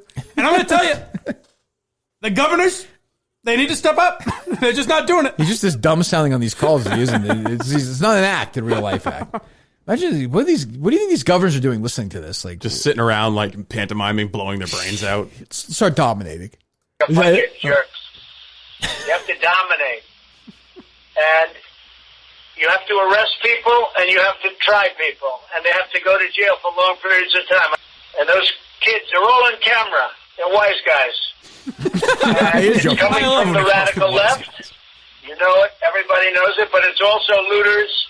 And it's people that figure they can get free stuff by running into stores and running out with television sets. I saw it. I saw it on the television. Good enough. If there's one thing you can say about my administration, we don't tolerate wise guys. That's true. He's very anti-wise guy. He is. He hates a wise guy. He also, at the end of the call, says, "I don't know if you guys want to explore some legislation to ban flag burning. Like, I'd be in favor of that. The federal government throw that out there. I feel like that's been litigated pretty thoroughly in this country. That we've kind of decided it's okay to burn flags. Yeah, I'm fine. I mean, I wouldn't do it, but I'm gonna put someone in jail if they burn a flag. I like that he's just throwing ideas out there. So what else do we got in the news today? It's like, man, anything else, Steve? What do you got? Governor of Wisconsin, just like, I need to go. I'm hungry. Do something else. I'm trying to run for re-election. And you do forget, there's actually, between coronavirus and there's an election in, 6 months? Yeah, right. Not even. 5 months. Yeah, 6 months. It's a little over 5 months. days. It's June now. 5 months is a fucking election. This isn't even happening. Well, maybe if we're allowed outside again. I mean, does Joe Biden still exist? I saw Biden with the thing around his chin. He had the mask around his chin. He looked baffled. He was trying to meet with people. It was just sad. Fucking sad. Poor old bastard. But yeah, he hasn't. There's just no one gives a fuck about Joe Biden right now. Well, I guess the question is, initially everyone was like, oh, if coronavirus is going to tank the economy, it's going to suck for Trump. Biden's going to get to hide out, and you won't have as many gaffes on TV. So this is actually going to work in Biden's benefit.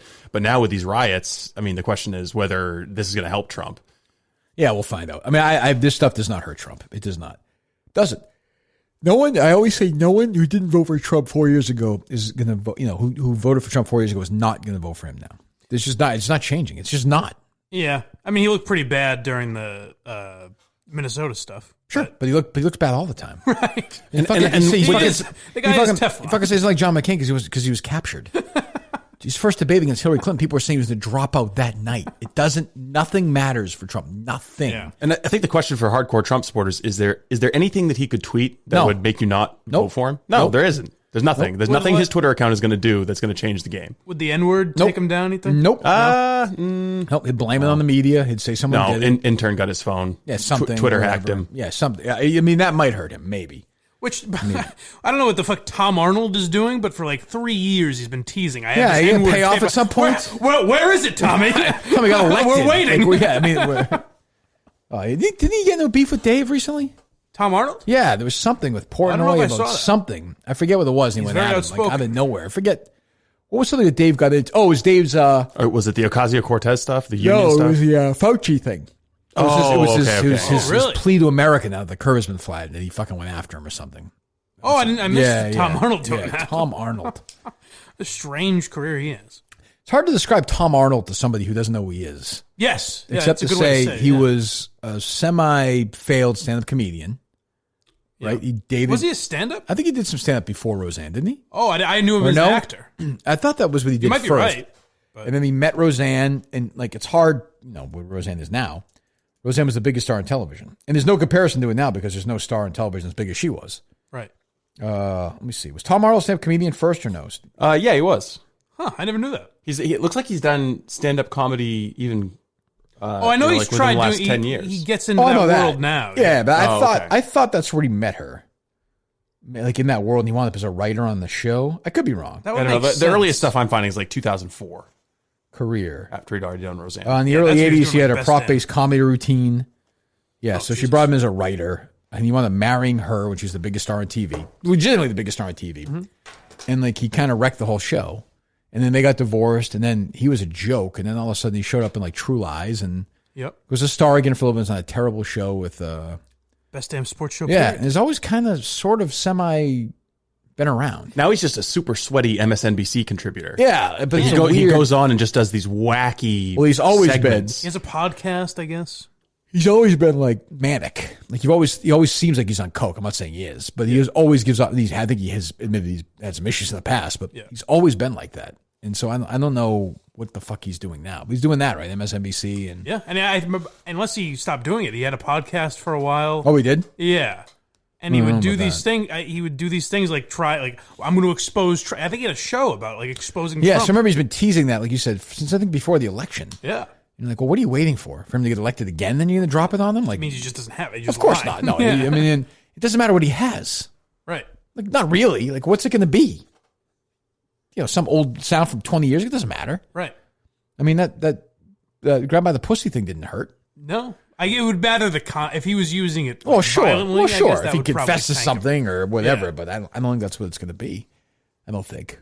The Boston Police Department just sent me all the police reports related to the people who were arrested last night, the peaceful protesters. Okay, how many do we have? Any doozies? I think we should have all of them. Okay, it should be like 50 different. Anything of note reports. Or no? Well, I mean, it's they're they write up the entire incident of how people were looting or so why are you trying telling to engage this in arson. Why are you telling me this? Just telling you, we have them. We'll be able to go through them for tomorrow. Maybe, great. Stay tuned. Fantastic. Maybe we could blog them for Barstool. I'm sure they'll be fine. Dave said today, it's fine. Not a big deal at all. So he won't have a problem if we tweet out screenshots of all of these police reports? Absolutely not. Of course not. No, doesn't matter what we tweet out. It's true. Or you can't make prank phone calls. That's the only other thing. I don't remember this. Tom Arnold started his own sitcom, The Jackie Thomas Show. Sounds good. Jesus. Didn't Farley play him on SNL? Yeah, he did. Farley was the guy that played Tom Arnold. Roseanne helped create this when they were together, so we had the spin-off. Lasted one season. Oh, well. The great Martin Mull was in that cast. Well, I think was on also Roseanne on as Roseanne, well. Yeah. Like, what's the last movie Tom Arnold was in? Austin Powers or something, yeah, probably. Some fucking thing. Yeah. I mean, I'm sure he's done some shit movies in the last couple of years. Yeah. But he had like a little run. He's working. He still works. Oh, yeah. He's always around. I just don't really know why. Yeah, he was in like NCIS New Orleans for episodes and Sons of Anarchy. I do remember that. He was in a couple of episodes. Okay. He did Undateable John. By the way, happy to be on The Celebrity Apprentice, by the way. No, that's not. Well, that's where he got that audio. Yeah. Why was he on there? Jesus. All right, so there you go. So a big day coming up for Turtle Boy tomorrow. Good for him. Excellent. Jesus. Always happy to help. Well, I'm surprised, like, if... I don't know how I can say this. Did you see the screenshot I sent you last night? From a Barstool employee? Yeah, why does that piss him off? Yeah, I was surprised by that. Oh, he's kind of like weird like that. He's loyal to the old guys. Like K. Marco liked some tweet that... Oh, K. Marco liked it, but the guy that tweeted it is brand new. Just got hired full time. Oh, wait, when was this? Did you tweet to both of us last night? Yeah. Is that the one I texted you again, Steve, today? Yes, I think so. Yeah, so that guy's new, right? This Josh guy? So he's been around for a while. I think he just got hired full time. Yeah, he tweeted... Oh, no. We're talking about two different ones. Yeah, we'll get to that in a second. We'll get to that in a second. So this guy, JDM, says, would have been awesome... He quote tweets Dave's emergency press conference about what's going on in the world. Would have been awesome to hear you say you feel bad for black people victimized by cops instead of saying you feel bad for cops or saying we have a racism problem in the U.S. instead of saying something's up or calling cops who use excessive force scumbags instead of people looting. Like, what the fuck? And K. Marco liked it, and I saw Trista Crick, I think, liked it. And it's like... Well, and, yeah, a couple others, I think. Like, what are you... And some kid... It was his first day on the job today. His first day on the job today at Barstool, right, Steve? Am I wrong? Either today or last week, right? Because that's what it says it right in the tweet. Oh, does it? Or in an earlier tweet. A dream come true, he tweets out. I'm sure he's a nice kid.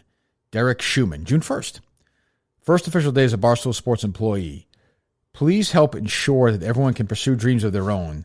And he links to a blacklives.carrd.co thing where you petition. And I'm like, this is... Well, it's the same. It's part of the same thing that Rhea and Fran were tweeting out. It's your fucking first day on the job. Just do your fucking job. Well, Jesus. People feel like they have to comment now. I guess. They have to enact change. Evidently. Jeez. All right, we'll take a couple of calls to even get out of here. Here we go. There's only so much, talk we can do. Right. Well, people are going to speculate wildly about the dropping of the YouTube feed. How much of it was up? Oh, that was my call. I said to do it in the middle of it just to have people listen to the rest of it. I mean, there's no, I can promise you there was no editing. I imagine not. I'm just curious how much they heard. About 10 minutes. Okay. Basically, we get to the point where there was the first recognition that they agreed on more than they disagreed on. They got all the juice. Ooh, I just blocked Smugsy. That was satisfying. Oh, I think I blocked her a while I don't need her in my life. She's calling Sheldon. She went back for Sheldon. I just saw Sheldon, North Dakota, calling us racist and him a white it's asshole. just a sad, just go away. Just go. Please go away. Are you loaded up, Steve? Not right yet. What? Did you give it out? Did we tweet it out? No, not yet. Oh, what the hell, Steve? Well, people don't know. This fancy new phone system takes a few seconds to boot up.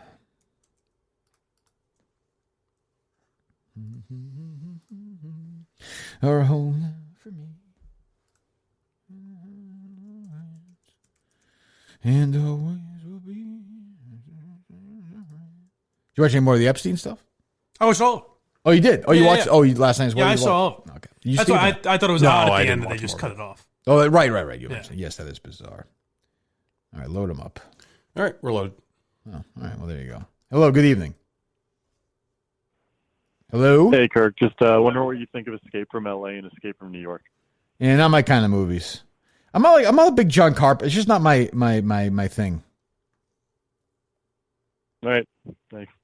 Fucking mad at me for it. What am I say? I love it. It's my favorite movie.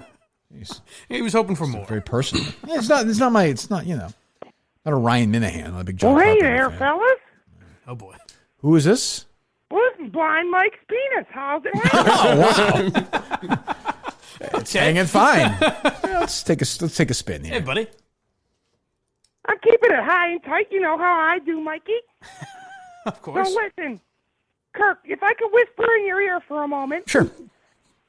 I've got a bit of a bone to pick with you. Oh, well, okay. Did you ever take into consideration when you were having Mr. Glass towed around by Mr. Magoo that I'd be sitting there between those two meat sacks being grinded out and shaped all day fucking long? I never thought about that. I did not. Well, you should have, because God damn it, Kirk, am I sore. Still. Weeks later. Still, you keep drinking my tears, Mike. You won't stop touching me. God damn it. Well, Stop I it. can understand. Stop it. How often does Mike masturbate Mike's penis? Good question. Thank you. It's odd enough. When he gets depressed, it's not so much. Mm-hmm. But when he starts drinking before he gets depressed, does he abuses me, Kirk. Mike, around like your pubic Mike's penis. Sorry. Oh, sorry. The pubic hair and the penis. How much like leftover food and crumbs are there if you dig in? What do you see out of curiosity? Ironically. Oh well, Alba shaves Mike's pubic region regularly. Is that true? And by the way, he says it, yes. Call me penis. You can just call me penis. Fine, thank you. I'll just call you penis. Mike, Mike's penis. Mike has to call me Blind Mike's penis, so we're not on those terms right now. That's fair. Sure. That's fair. Thank you very much, Blind Mike's Thank penis. you. Nice to talk to you. Okay, have a good night. I'm sure I've asked you this before. When you masturbate, like you can't really watch porn, right? I watch porn. Oh, you do? Okay. Yeah, on my phone usually. Do you use it every time? Do you ever just think of like imagine stuff or no? It must be tough to do. Rarely. No, not really. No? I'm a sexual man. I'm I a understand virile that, man. but I get turned on. You can't see things though, you know. Yeah, like, but I can to my level, you know. Yeah, that's true. It's all you have to. That's all you can. Whatever I know is a turn on. That's what gets me off. Sort of baby. inspiring in a way. Yeah. An underdog story. Why are you all dressed up tonight, by the way? Well, we were looking at apartments. I had to doll myself Mike's up. dressed up. Yeah. That Milton shirt? It is a nice Milton Looks nice. Yeah. Where did you have your hat on as well? No, hat was off. Chain is out though. Is it? They're not fucking around with these. Shouldn't be. Just send a message to these fucking people. Okay. Fuck with me. Listen, what's the vig on this place? Are they still up, Steve? They are. Well, hold on for a minute. Where'd you look? Actually, right across the street, pretty much. Really? Yeah. This neighborhood. Did you look anywhere in, say, the sort of northern Maine area or no?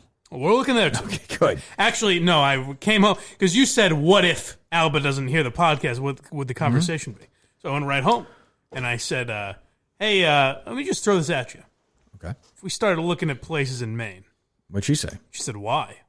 I said, question. like, what if the show is moving up there? Mm-hmm. And she said, I'm sorry, no. Wow. Like, well, all right, I know where Sounds I like stand. I was right last night. Yeah, you were pretty much spot on. Well, what happens then? Then it's over? I guess so. What a weird thing for Kirk Minihane to care more about you than Alba. I know. It was nice. It was kind of nice to see. I do find that Alba seems very nice the time I met her, but she's got to be a little more considerate. I'm not saying you got to say yes right away, but you got to at least say, well, have a conversation about it. Well, I think that the money's definitely the difference. Like if you're moving somewhere for him to take a job making six figures, it's right? And she would have no job. But it's not going to happen anywhere for him, right? I mean, I'm just saying, course, yes. She can dance anywhere. Yeah. But I mean, you I like her, but that's I hear you. She's disloyal. How many places did you look at today? Just that one? Just one. Yeah. How'd it look? I didn't mind it. It was a little smaller than Alba. She's a bit of a snob. Jesus Christ. A bit of a snob, this one. We get some spare rooms here we could rent. That's true. That's an interesting idea. No bathrooms. Oh, we have a bathroom. No shower. No kitchen, no shower. Well, we could build those in. It's got great perks, though. There's an Italian guy or a Greek guy downstairs. That's true. Two churches. Lots of food. That's true. Lots of food around here. One Sunday, you don't like that one church? Go to the other church. Or Tuesday or Thursday. Live music all the time. You got a friendly mailman. That's true. It's all coming together. You might have the same mailman there. How big was the place? I mean, it was one bedroom, but for one bedroom, I thought it was decently sized. One bathroom? Yeah. Yeah. What's the price for a place like that? Like $18.50 a month, Jesus I think. God. Yeah. Not her own. Yeah. Huh. But she was out on it. What are you looking next? She's torn.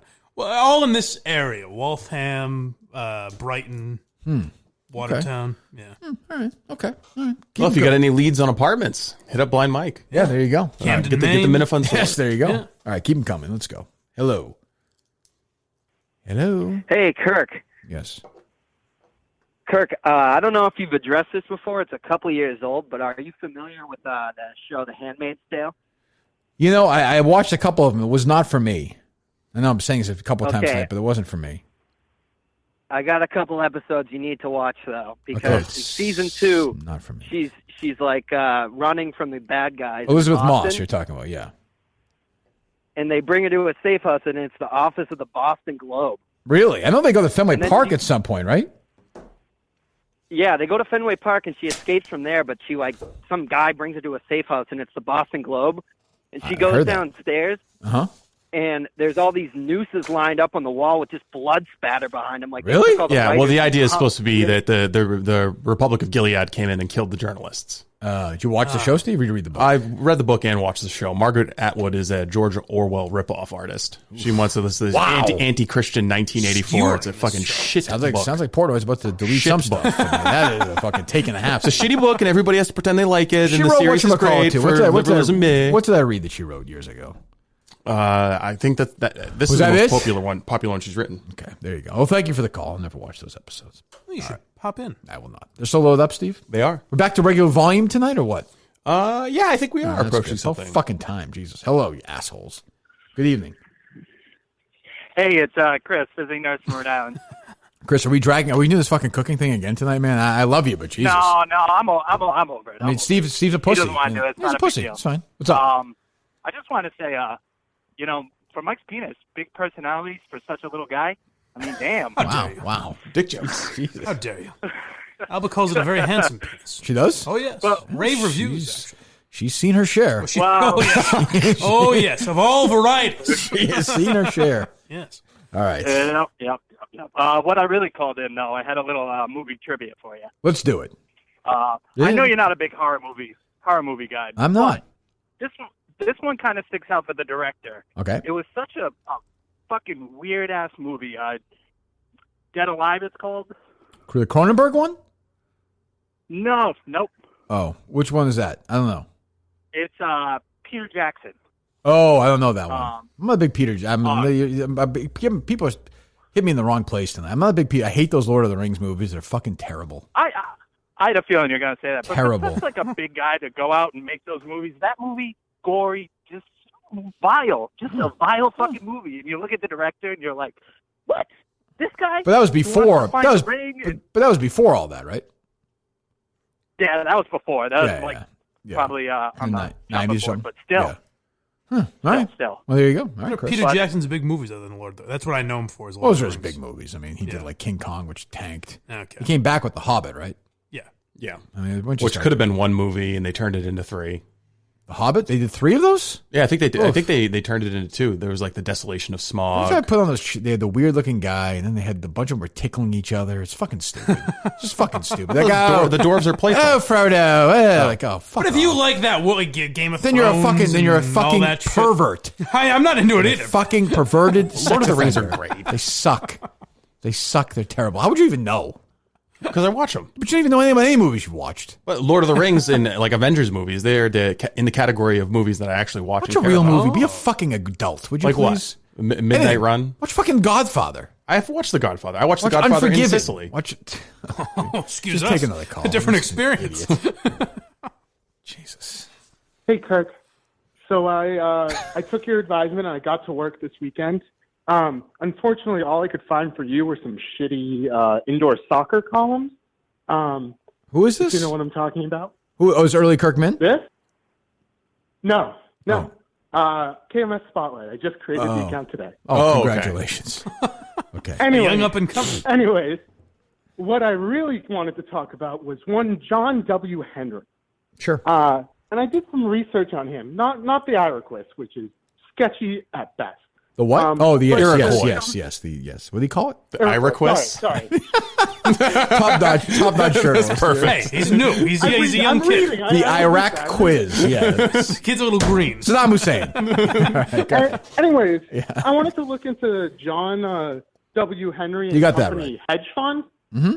And to say that he was a great one-of-the-kind investors is quite a stretch. I was reading this book called Trend Following with Managed Futures, written by Michael Coven, which Henry is featured in. Okay. And it is a puff piece about him. But I found some interesting things. Like one of his investments was about Barings Bank, which doesn't sound like that bad. But he was shorting this bank. And, you know what? Hold on. Can I just get? I don't want to be one of these guys. Can I give you a quarter's worth of free advice? Yes, please. I'm new to this, so yeah. You're nervous, right now? Yes. Okay. You seem to end every sentence like you're asking a question. I think that's one of those things that just triggers me. It's not your fault. It just try and, as we speak in the future, because I think you're a keeper.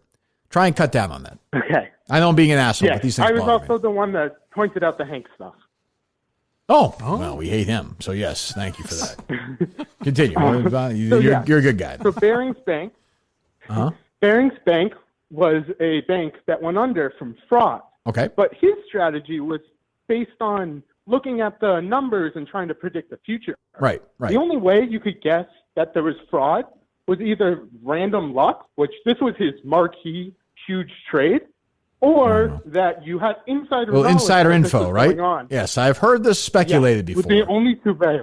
Right. That would be the only two ways. Well, the other thing that I found. Okay. Why are you on a treadmill? Sorry, I paced when I just talk. relax. We're just bullshitting, buddy. At This what is it. speed are you pacing? This is it. I mean, he's a tremendous pacer. Take it easy. Don't worry. Take it. Don't worry. I'm with you. I'm with you. Go ahead.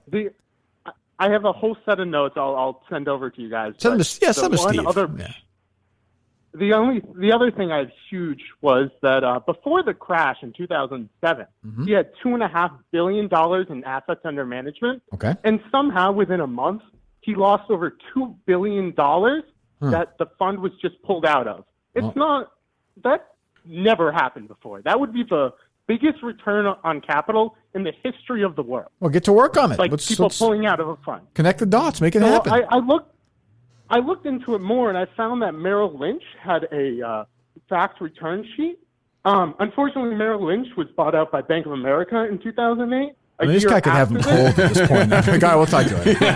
He made KMS Spotlight. And that's why John Henry murdered those 6 men. We'll talk to you later. Fancy the information. And that's why John Henry murdered those 6 men? Men? I'm sure he's probably a forensic accountant or something. He seems like a nice guy. But hey, speaking of John Henry. Ooh, well, I wonder. So they're talking about there's rumors that they might sell the Globe. Oh. To that I say no way. That's a trophy for Linda. Not going to happen. So why are they pulling this stunt in the contract negotiations? Who knows? It's negotiation stuff. Who knows? No chance. 0.0. I hope I'm wrong. Actually, I don't know if I hope I'm wrong.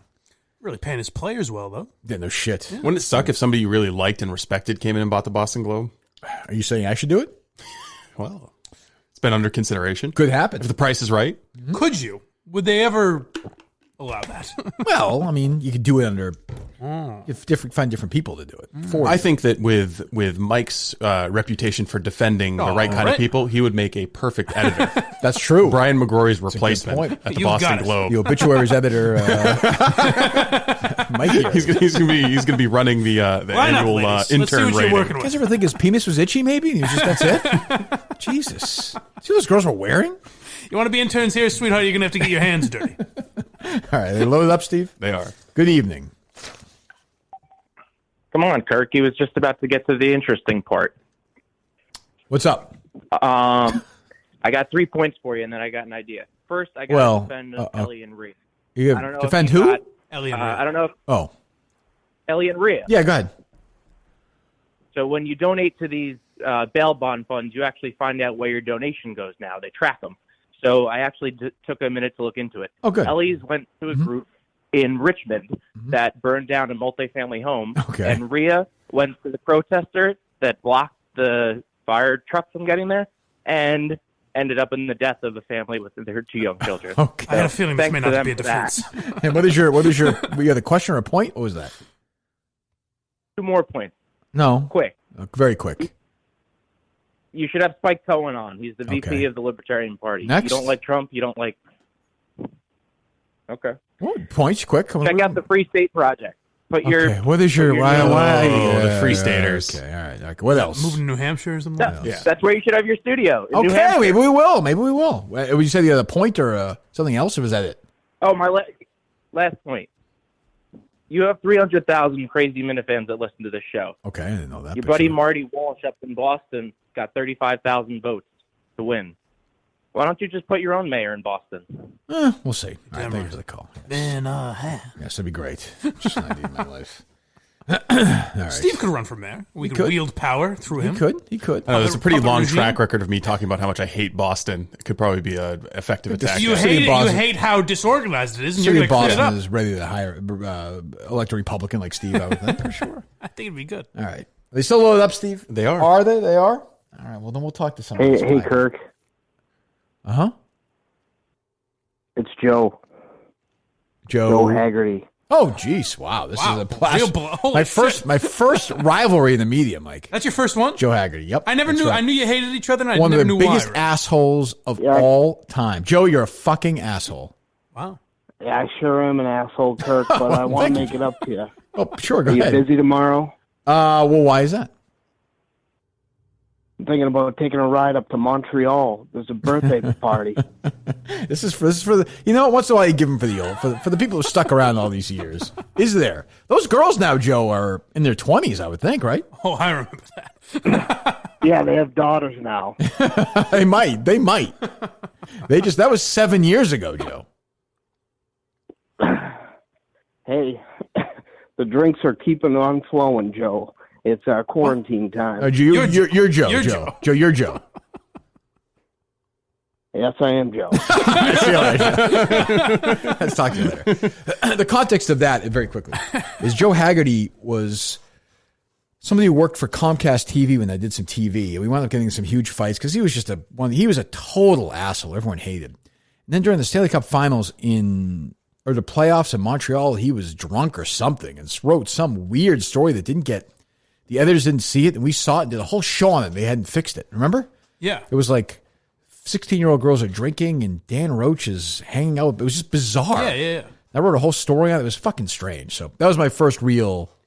Is that where your guys' hatred of each other comes from? No, we hated each other before that. What, I forget. Anything interesting there? He was just a dick. Like he was one of those like Andy Gresh, Joe Haggerty, Comcast dicks who were like, you spend as much time as us in the locker room. And why are you here? And Right. like they would be dicks to you like during the breaks and before the shows. And Oh, I was God. like, fuck off. I don't know anything about Joe Haggerty, but Andy Gresh had that vibe even Two dicks. on air. Two of the biggest. Please, he blocked me. He's the first person I think ever blocked me. Joe Haggerty is the biggest asshole in the history of Boston media. You're missing some good Black Lives Matter tweets. Oh, is he weighing in on that? Oh, yeah. Good. Oh, boy. There you go. Yeah. All right. We'll take a few more. If I imagine they're loaded up, Steve. They are. Well, great. I'm looking forward to talking to these people. Very much so. So the Joe Haggerty quote was, I didn't see it, but I was on the other side of a hockey rink. Same guy, standing there Steve? this You time hang up on around. him? Said the 13-year-old girls. Oh, what's that? I beg your pardon. Forget it. I was reading the Haggerty. Oh, yeah. from the So 13-year-old girls. what's going on? So, quick question. Is it possible that Mike is Alba's Gumar? Because we know I didn't he think of brags that. about all the sex. She's afraid to bring him around her family. I didn't even think of that. That is interesting. You're like the Russian girl.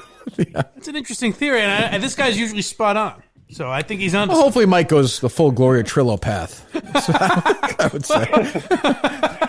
Let's see if he really commits. Let's see if he really commits. There's to a it. resemblance, a family resemblance. There is. What's going on?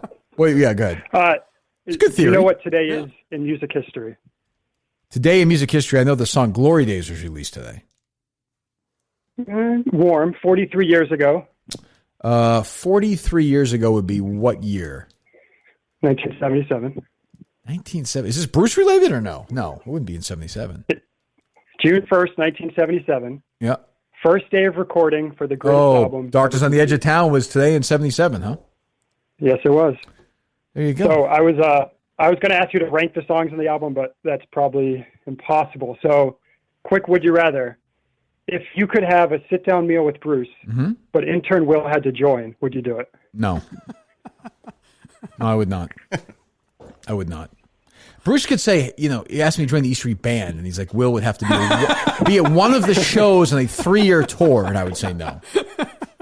By the way, Will and Latino Kirk have another road trip coming up. The sequel that nobody was asking for. I was going to say the other bringing Avatar back, right? And people are like, why not? At least Avatar was a hit. Well, right. Like when they make a sequel to fucking Zoolander or something, you're like, why are they ruining this good movie? It's going to suck. Right. No one gave a shit about the first one. No, that's true. Well, hold on. We'll get Something in the Night's my favorite song on the album right now, just in case you're wondering, caller. I was going to go Badlands, but there you go. All right. Well, thanks for the call. Thanks for a good Bruce call. Soloed up, Steve? They are. Well, give me a minute. Give him a minute here. What trip do these guys have planned? They're going to Florida. Why? Well, content. So last time they went to Panora, Iowa or Idaho? Iowa.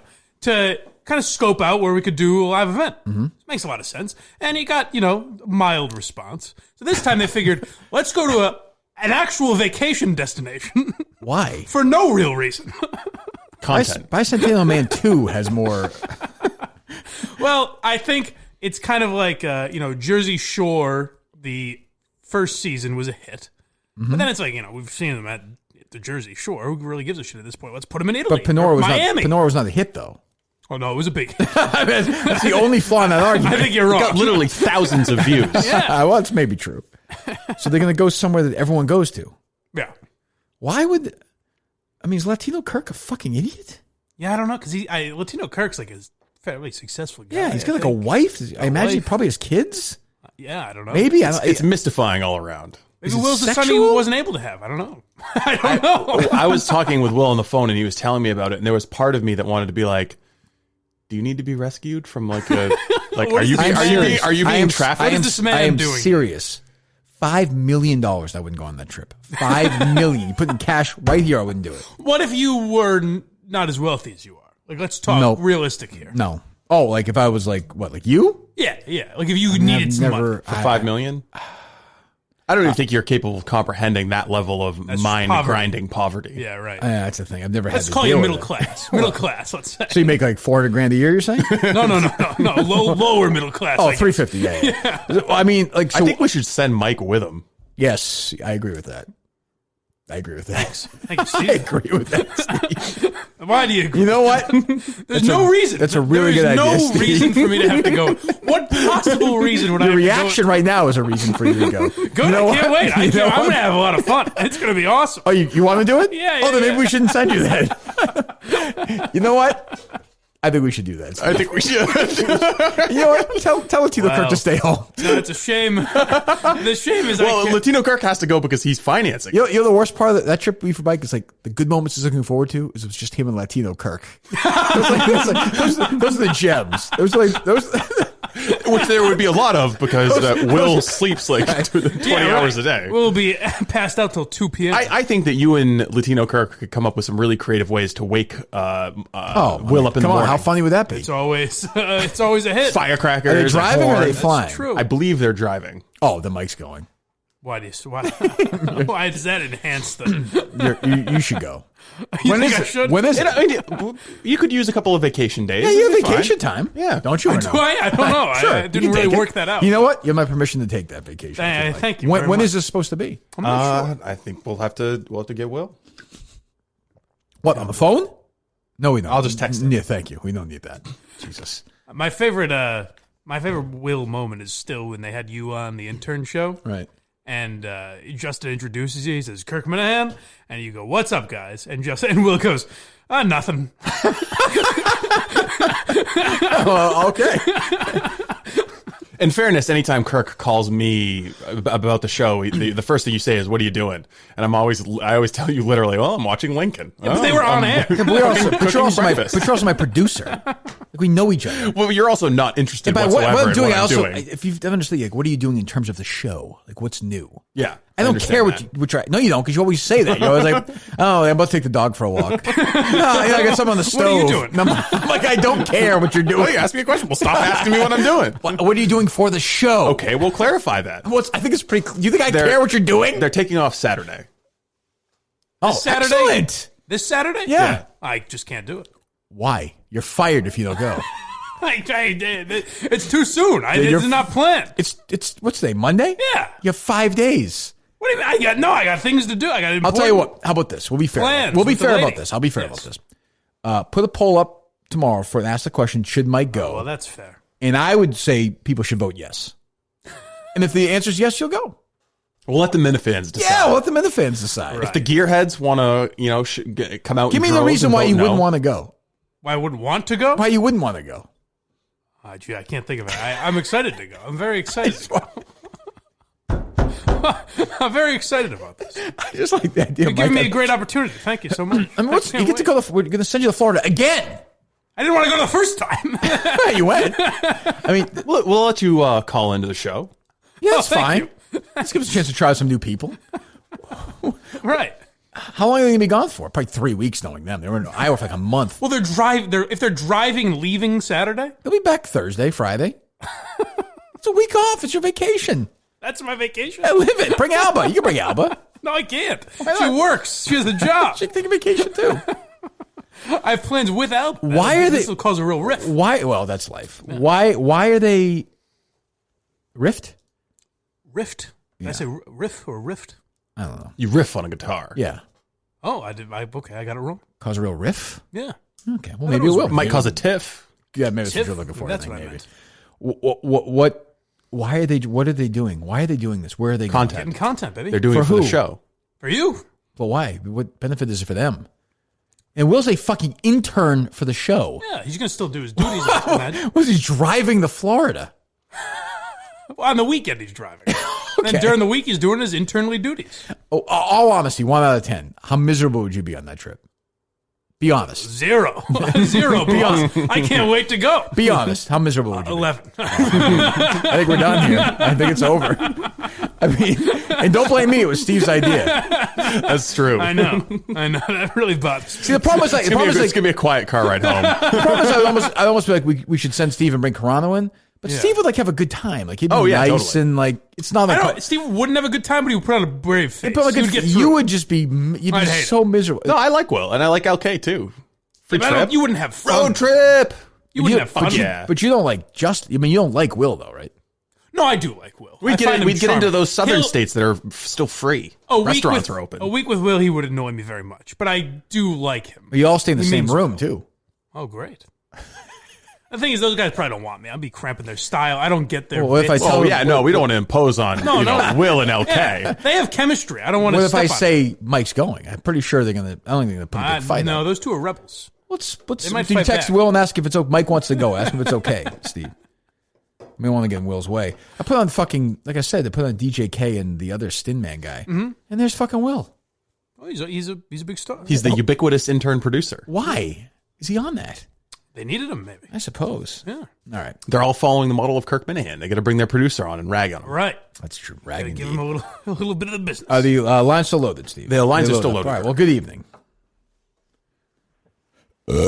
Hey, this is Chris from Texas. Hello, Chris. How's it going? Push. Where are you in Texas? Anyway, Fort Hood. Fort Hood, Texas. Okay. Yeah. Thank you for your anyway, service. So I had a comment. No problem. Hey, I had a comment about your book selection. Okay. You had Catcher in the Rye. Mm-hmm. Do you know that's about a man coming to grips with his pedophilia? It's not a theory. I don't know if it's a fact, but I've certainly read that. And I've read enough about Salinger to know that he had some real fucking issues with younger women. I will say that. Some weird stuff.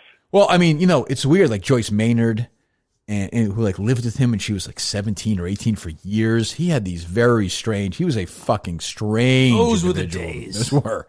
He was a strange individual. Did you read that Salinger biography like 7-8 years ago? You talking to me? No, I'm definitely not asking Mike that question. Yes, I do. It's good. It's good. It's good. It's like 600 pages, but it's good. I mean, the guy was a fucking mess.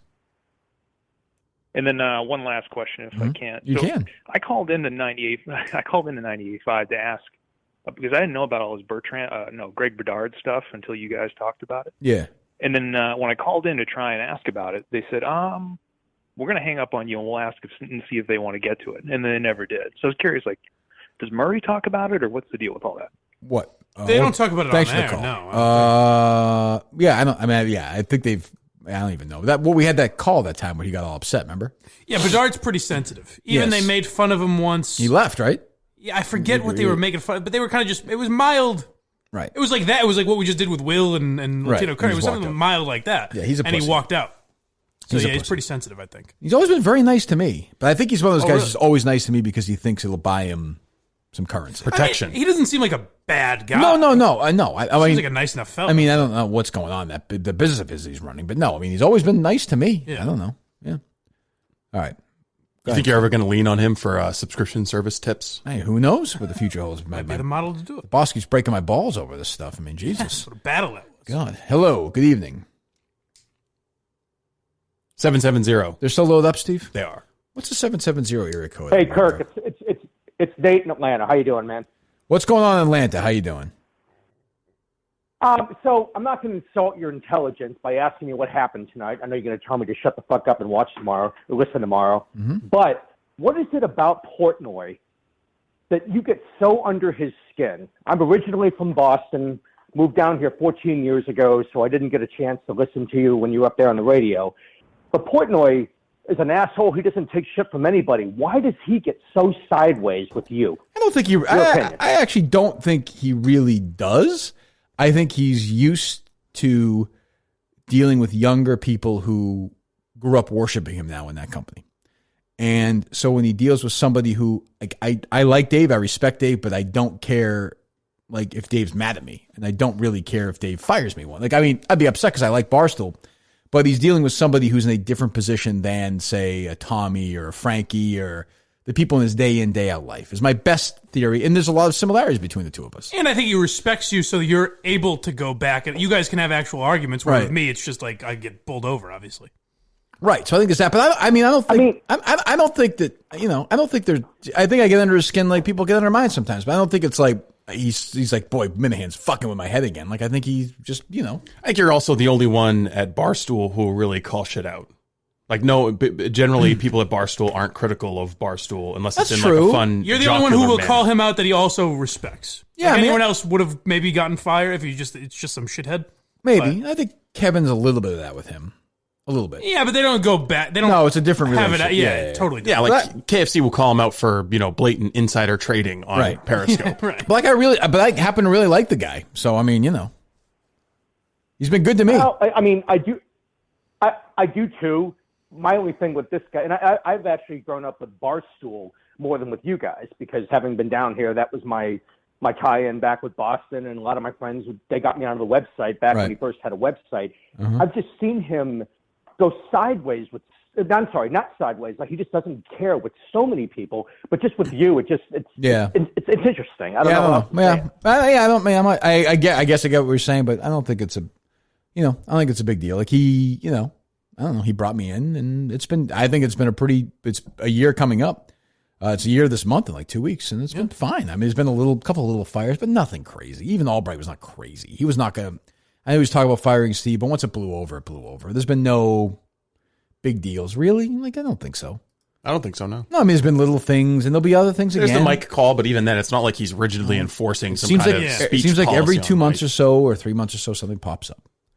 And this one was really minor. Like, just, not even the big, even he knew, I think it wasn't a big deal. And it's nice to rail against management once in a while, That's what I do. That's how I made a living. I made a living doing that. Yeah, it's hard when you like management.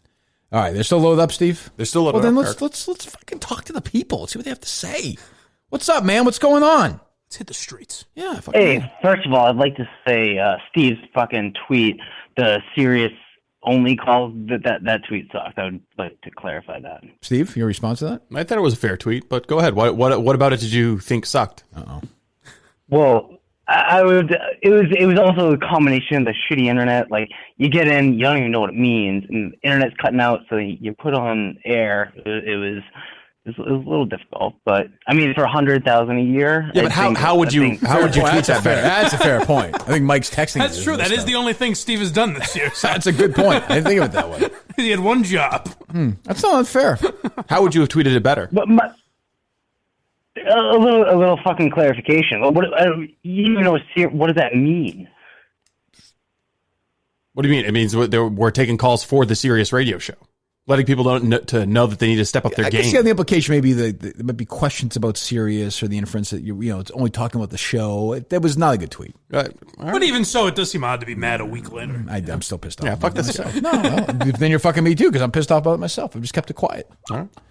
Anything else? But, fair enough. But I guess my other point is with Kirk. With the people tweeting from Barstool and all that stuff, and I feel like with WEI you would have called them out a little more. Where I think, holy fuck, I feel like you're just kind of. Did you listen to the show last night? You did a little bit, but then you just don't get involved. Don't get involved. We want me to drive to their house? I don't know. It just seems like they. No, what you just said. No, you said to me, I don't get involved. And then I said, "What do you mean?" You said, "I don't know." So what are you talking about? Well, you let it go. Where I feel like in the past, I feel like you got more invested. What did you want me to do? I fucking who else criticized the people at Barstool? Me. I talked about it again tonight. You'll hear it again tomorrow's show. You idiot. Fine. I guess. All right, come on. You win. Thank you. That's all I need to hear. Thank you. Any word on how they feel about it? No, I have no Ellie idea. and Rhea. Don't know. Don't care. I didn't think he cared. I was just curious if that got back to you. No. I heard from other people, not from them. I mean, they're nice people. I don't, if I saw them in New York next time we're there, I'd say hello. They may hate me now. All right. Your daughter. You won't have to. I mean, that was some good parenting. That's what you do sometimes. That's true. I forgot about that. Tough but fair. They're still loaded up, Steve. They're still well, loaded great up. then. Hello. I hate that guy. Although he's right about Steve, so it's hard. Tough call. What's up? Kirk, I got good news and I got bad news. Which would you like first? Give me the bad news. Oh, fuck you. I'll give you the good news first. The good news is that child rape is way down since the Red Sox have been inoperable. Okay. All right. What's the bad news? Blind Mike's still a fat fuck. Child rape, way down. Mike's weight, way up. There you go. Thank you for the call. Very nice. Bizarre way to. It's also strange to know you have to do it in a certain order, but ask us. Yeah, I didn't mean to screw it up for him. It wouldn't have worked with the bad news first. No. Yeah, he's right. The guy's right about that. Yeah. All right. Hello. Hello, Kirky, babe. It is I, your purveyor of peace, Sammy Davis Jr., the Candyman. Hello, Sammy. Kirk, I just got finished watching Bobby Kennedy's grandson, and oh my head, man. I haven't seen a firebush like that since Jill St. John's wedding night, and I mean that. Yeah. Okay, Sammy. All right. Oh, my head, man. Quite a lot of Michigas we've got down here, huh? Crazy. Okay. Kirk, I've got a friend of mine. I don't know if you were a fan of Hollywood Squares, babe. Sure, okay? I was. Yeah, but sure. I've got a friend who wants to say hi to you. Well, all right. Sure. Okay. Yes. Hello, Kirk. It's Paul Lynn from Hollywood Squares. Okay. Well, we're making one listener happy. Hello. How are you? I like a little Meshuggah in my evening coffee. His name is Pedro.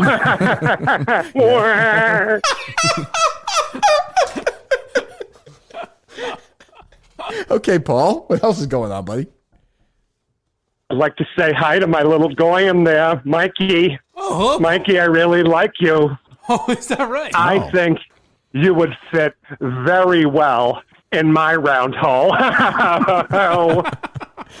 Paul, it says here, there's a recent survey of California couples. 50% of them said they've never done what? 50% of them haven't done 50% of each other. Well, all right. That's not your fault. They're not all winners, Kirky. They're not all winners. All right, Paul. We'll talk to you later. Not sure if you know this. Paul Lynn, homosexual. I didn't know that. Yeah. No, I didn't know that. That was sometimes hinted on that show, but yeah.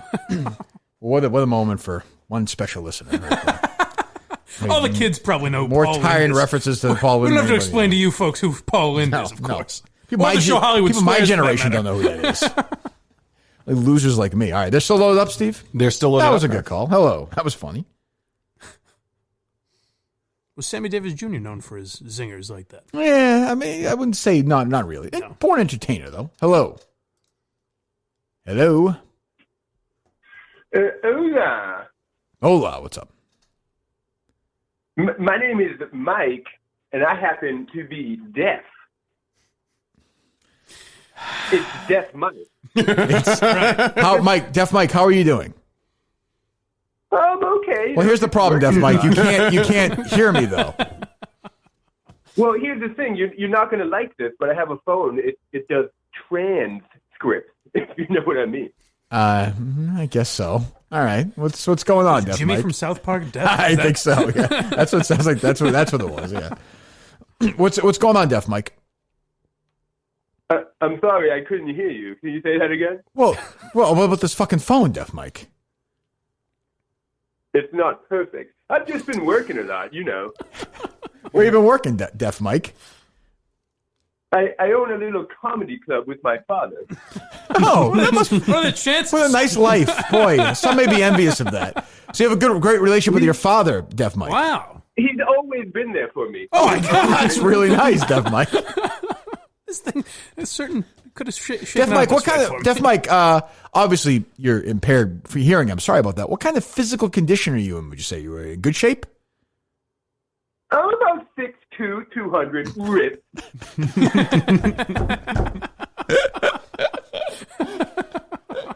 Are you the kind of guy, Deaf Mike, at a job, if your boss said to you, listen, you're not drinking tonight, what would your policy be on that? I wouldn't even know how to respond to that. It's just common sense to not drink at work. You must have a great relationship. Hearing is pristine in these moments. Your father taught you that. I can't think a father would teach a son. Is that what you're saying?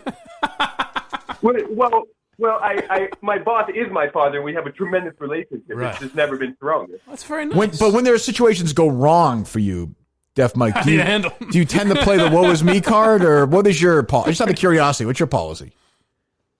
Well, because I could never pick up tone, I never really learned how to talk like a whiny bitch. That's weird. My apologies just come off normal, and I'm just kind of a normal human being in that way. That's an odd way to even phrase that. Deaf Mike, how about the girlfriend or the wife's family? What kind of relationship do you have with them? Just your standard white-on-white relationship. Well, what? I don't know what that has to do with anything. I mean, but your girlfriend's kind of very wholesome. Just very wholesome. Oh, nice. I mean, no offense, we know what's going on in the country these days, but sure, no, I got you. It's pretty standard. We're in love. Her parents love me. Okay. Do you? Would your girlfriend or wife be willing to move out of state with you if it meant helping your job? If it meant keeping your dream job? Good question.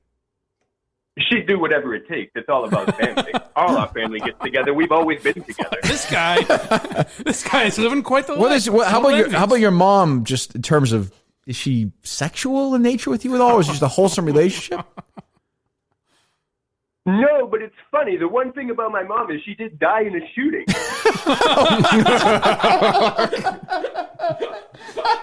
Well, that's unfortunate. That's the one thing, sorry, I guess. You seem to have a good spirit. Well, thank you for the call, Def Mike. You seem to have a... Let's move past it. Thank guys. All right, Mike, we'll talk to you.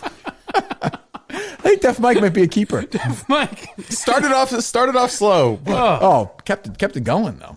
That's very funny. I like Def Mike. Yes. Jeez. The Warthog will really love that, actually. Oh, yeah? Are deaf people okay to make funny accents about? Well, to be fair, it was far enough away from a deaf accent that I think he's in the clear. Yeah, and plus, I don't think he's actually deaf, Steve. He could hear everything I'm saying. Yeah, I know that. Yeah, he's got that phone. That's true. Well, the caller who's Kim Jong-un isn't exactly Asian. I know, Steve. I'm kidding. You should get those glasses then, Mike. I might have to work on that phone. They're still loaded up, Steve? They're still loaded up. Well, first, I'm sorry, Mike. First, a moment for Tommy John. Oh, yes. Which I'm wearing right now. Father's Day, right around the corner. We're less, I believe, than 3 weeks away. Is that right? Mm-hmm. There you go. Get your Tommy John right now. Here's all you need to know. I say it every time because it's the only thing that matters. It's the most comfortable underwear God has ever made, ever. Podcast Jesus is telling you that his father, Podcast God, made the most comfortable underwear of all time. Tommy John. You go to TommyJohn.com/Kirk. TommyJohn.com/Kirk. Get that order in before June 17th. That is 2 weeks from Wednesday. Right? Is that right? Yes. Yep. Yeah. Yes. June 17th, get your order in before the 1 year anniversary of the Kirk Minihane Show, June 17th. Yes. Right? Isn't that? Yes. Yeah. Yeah. All right. Good. Jesus Christ. I'll go solo. Best pair you'll ever wear is free guarantee. You're not going to need that. It's the best pair you'll ever wear, and you'll buy more and more and more and more and more. 25% off site-wide. Go to TommyJohn.com/Kirk. TommyJohn.com/Kirk. For 25% off site-wide, go to the site for details. What were you saying, Mike? What was I saying? All right, let's take the next call, please. God damn it, I had something good. Sharp. Shit. That was a funny drop. Whoever retweeted today, the guy who, when we asked you first about moving to Maine. Do you have that cut, Steve? Or no, I retweeted it. Yeah, find it. 1 second, caller. What's up? Go ahead. You got a minute. Hey, I'm just going to say, Mike needs to be nervous. I mean, very nervous. Ooh. That guy is 10 times more talented than Mike. He's good. Well, that's what I was going to say. You know the difference is this guy's been able to see things in life. I think that's easier. Yeah. You know? Oh, I mean, the deaf have it much easier than the blind. That's what I was going to say about that phone is that Rush Limbaugh could hear crystal clear with Charlemagne. That's true. So. It's a good point. Yeah, that's a good point. It must exist. Comedy genius, Mike. He's a comedy genius. You are just... Well, I mean, it was a 1 minute phone call. Let's not make him out to be, you know. Well, he was pretty funny. Yeah, I agree, but that's how many callers we had that got the hot starts and then they kind of floated. The point is he's funnier than me. Let's give the guy his due. He's arguing that. He's trying to. We can bring Def Mike in while Mike's making his way down to the Sunshine State. I think we have to. Yeah, right. Yes. God. Do we have it, Steve? So I do have one second. One second. Quick little statement, if I may. Well, 1 second. Go ahead, Steve. I would have a peripe. What is that word? Can we hear that one more time? Peripe? What is that? I would have a peripe. So I'm trying to say probably. I don't know what I'm mixing it with. Probably and something else. Yeah. Probably all right. I don't know. Yeah, maybe that's it. Yeah, what were you going to say? I'm sorry. Go ahead. So I just wanted to say for earlier today on the live part of the podcast is if the role was reversed, if Mike would have tweeted that about giving people bail money to bail them out, but that's different. I'd be fired. I don't think so. I don't even think Dave would care. Actually, I think it's more. If it became a thing, I probably would be. Yeah, but who would point that out? No one's going to make it a thing. Right. No one is going to criticize. No one's going to write the piece. Barstool. And you're on the right. Yeah, you're on the right side of it on that. Yeah. One. No, it's more if you did something. I can't. We know. I mean, look, we know there's a double standard. But to be fair, it's just different. They're not on the hot seat, so to speak. Right. Whereas he would like me to be gone. I think so. That's just but natural. I mean, he's got to understand that there's a huge correlation. Even though it's her own Twitter account, I mean, she's got all of her followers. I have no problem with it. I told Dave I have no problem with it. I don't agree with it, but I have no problem with her tweeting it out. I have a problem with what she tweeted out, but she should be able to tweet out whatever she wants. I like that Dave does that. That's good. You want that from your boss. Speech. Yeah, I mean, what do you? You know, it's. I'm not gonna. The idea of be like, hey, fucking fire L. You know, that's stupid. It's insane. No, I mean, I'm not saying fire her, but I was saying because he just hates Mike with a passion. If Yes. Mike was to say something like that, tweet that, I'm pretty sure if it got to him, who knows what he would have done. Yeah. All right. See, maybe if the truth is, thanks. Here's where it might be different: is if Gaz said to Dave, "Listen to this, Mike. You said what I said. Maybe then there might be an issue." Oh, for sure. If I said what you said, I'd be gone. Yeah. Yeah, 100%. Right. Well, there you go. But that's just, I mean, that's kind of been laid down at this point. Yeah, he's pretty relaxed on that. Yeah. All right. They're still loaded up, Steve? They're still All loaded right, one up. or two more, and we'll call it a night. I thought it would have been funny if that's what happened. If he came on, he's like, "No, my issue is the 5 words Mike said in that segment." You're fired, Mike. All right, what's up? It's like a week from today. Timmy Hot Takes coming at ya. 1 second, Jimmy. Jimmy Hot Sticks? Is that what he said, Steve? Mike? Hot Takes. Jimmy Hot Jimmy Takes. Hot Takes. It's like a week from today, Mike. You'll be basking in the sun and fun. Will I? Of the Sunshine State. I will say, I texted intern Will and said, Mike wants to come. No response. Very excited. He's probably asleep. No, he must stay up till all hours. I think he sleeps like 20 hours a day. You think? Yeah. He's actually been turning around promos around midnight. He's awesome, Steve. That's true. He's awesome. He does get him to us at midnight. Jimmy Hot Takes. I didn't mean to get in your way. Timmy. Timmy, I'm sorry. Yeah. All right, you ready for this? I think so. Are you fucking ready? I don't know. All right. I think LeBron James, okay? LeBron James is way better of a basketball player than Larry Bird ever was. What do you think about that? I think you're welcome to your opinion. Really? Yeah. You don't want to play along at all? Not really. Not really. Now what's going on in the country right now? I'm going to agree with you for right now. That's going to be my contribution. What do you think of that, Timmy? We'll get back to sports tomorrow. I mean, Timmy, here's the thing. I'll just say this. Who was the better passer? I mean, if you want to go to the stats, Kirk. Who's a better rebounder? I got the stats. Who's a better rebounder? If you need a shot with your life on the line, who's taking it? That. That's it. That's all I'm going to say. I'll give you that. That's all I'm going to say. Rebound. That's all I'm going to say. That is it. Bird's a better player than LeBron James. Better player. Played the tougher era. Yes. Rings, Kirk? You hear this conversation all the time. You hear this argument all the time. Who's got more rings? LeBron has more rings. Weaker league. Yes, he does. Weaker league. Weaker league. Much weaker league. See, Much weaker league. You old guys always go to. Go through Magic Johnson, Kareem Abdul-Jabbar, Julius Erving, fucking, I mean, we can go through all these. Michael Jordan, he had to go through Isaiah Thomas. LeBron James had to go through who?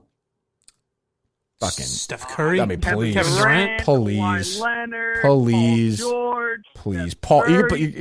You're comparing Paul George. You're comparing Paul George to fucking. You're comparing Paul George to Michael Jordan. Tim Duncan. I'm not saying Paul We didn't George beat. to Michael Jordan. That's true. What's that? Oh, they did beat one. Didn't they beat the Spurs once? The Heat. Did they? I don't even know. Who knows? Yeah, he didn't win shit till he didn't win shit. He had to leave to win too. I hate that. What? I think Mike is pretty. Okay, you suck. Goodbye. Timmy Hot Takes. Oof. One or two more, Steve. I can't end with that call. Can't do it. Just can't do it. He had some hot takes though. He lived up to his name. Good evening. Good evening. How are you guys? What's up? I love the show. That's great. I love it. I got to say, the first 20 minutes of yesterday's show were amazing. Thank you. I think Steve's doing a great job pushing the buttons. Mike's a great sidekick, and I love what you do, Kirk. I really think, that caller that called in saying that you need to be nicer, I think she really hit on something there. I really think we could all do with a little Who was more positivity. Some girl The last woman, night. the girlfriend of the Minifan who called in. Oh, the ugly Said you're a one. jerk. Yeah, the No. ugly one. Yeah. Well, Harry said No, the same no, thing. You could be actually- nicer to people. He's right. I mean, he's also 8 years old. Wow. Listen, This was an adult woman. he's got some wise Yeah, ideas. Harry made a great point. I think that if you were just a little bit nicer, Mhm. that the show could be huge. It could be, it could be like call her daddy or something like that. Absolutely. I think not I'll that start being numbers nicer. Great as they are, I think you have great numbers. I think it's the best podcast ever, and I really think that just a little bit of positivity would go a long way. I'll get to work on that. Thank you, shithead. And Thank you, Steve. He had Fuck him. more. That's enough. He's going to give you some more advice. All right, they're still loaded up, Steve? They're still loaded up. All right. Advice, be nicer. I'll start being nicer. Hey, be All right, kind. who knows what that guy was just talking about? But I think we all know what Steve would do up in Maine. Kirk, I think same with you. But Blind Mike, and I'm a big gearhead. Tell me what a day in the life of Mike up in Maine? I am very interested. I'd be miserable. Very interested in this as well. It'd be tough for me to get around. I wouldn't have any friends or family. You'd make friends. You'd make friends. Well, how would I make friends? I'm not. I think the horse idea is a great idea. It's not a bad idea. It's a good idea. But you would make friends. You would go out. You'd eat. You'd Go make out friends. Where you go to eat? Hey, so you at that table over there. Would you like to have a chat with me? I mean, like, how did you the make people friends? of Maine are very friendly. How many did you make friends at college? Because I was in college. I was living in a dorm. I was in classes, and you'd be a no. No, we can find you a dorm. And I It's had called. other friends from high school that went to my college. We can make you friends. We'll find you a dorm. It's called the Pine Street Inn. We can make you friends. If you needed to, I'd go out to dinner with you a couple nights a week. Would you really? No, I would not. That makes it all worth under it. no circumstances. Oh no, never. Steve I'd be would very though. lonely. Steve would. Yeah, we could hang. Yeah, that's true. I teach you how to shoot. But I still wouldn't. Steve didn't make any friends here, so I'd That's true. Steve. It's a good point. Except for the 7-year-old, so he goes by their house and drives by for birthday parties. Which is Although weird. maybe I'd be friends with the Dexter boys up there. That's Maybe true. I'd fit in. Are there Minifans up in Maine? Yeah, definitely. TJ, Yeah, you'd be friends up. Make friends up there. All right. I think you'd be happier up there. And by the way, Alba, when push comes to shove, she'd go. Sure. If she was pushed and can't shoved. stay away from me. She would go. Fuck, she doing here? She would go. She would. Do you ever fish? No. See, I feel like fishing is something that you could do. Yeah, I mean, I could take that. I don't think you would really enjoy it. I wouldn't love it. I'd be too You're fidgety. like a city guy, though. Like, it's so quiet up there. I like that. I like the peace and quiet. Well, I'm a city guy because of the convenience for it. Yeah, well, that's true. I mean, there's nothing like that silence at night. You could walk around looking for ADA lawsuits to file.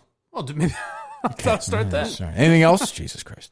Hey, one other question, totally different topic, but I agree with you on Netflix. There's just like so much stuff and nothing to watch. Mm-hmm. What's the show right now to watch? I have no idea. Totally Space lost. Force. I need a You show. guys I watch am. Billions?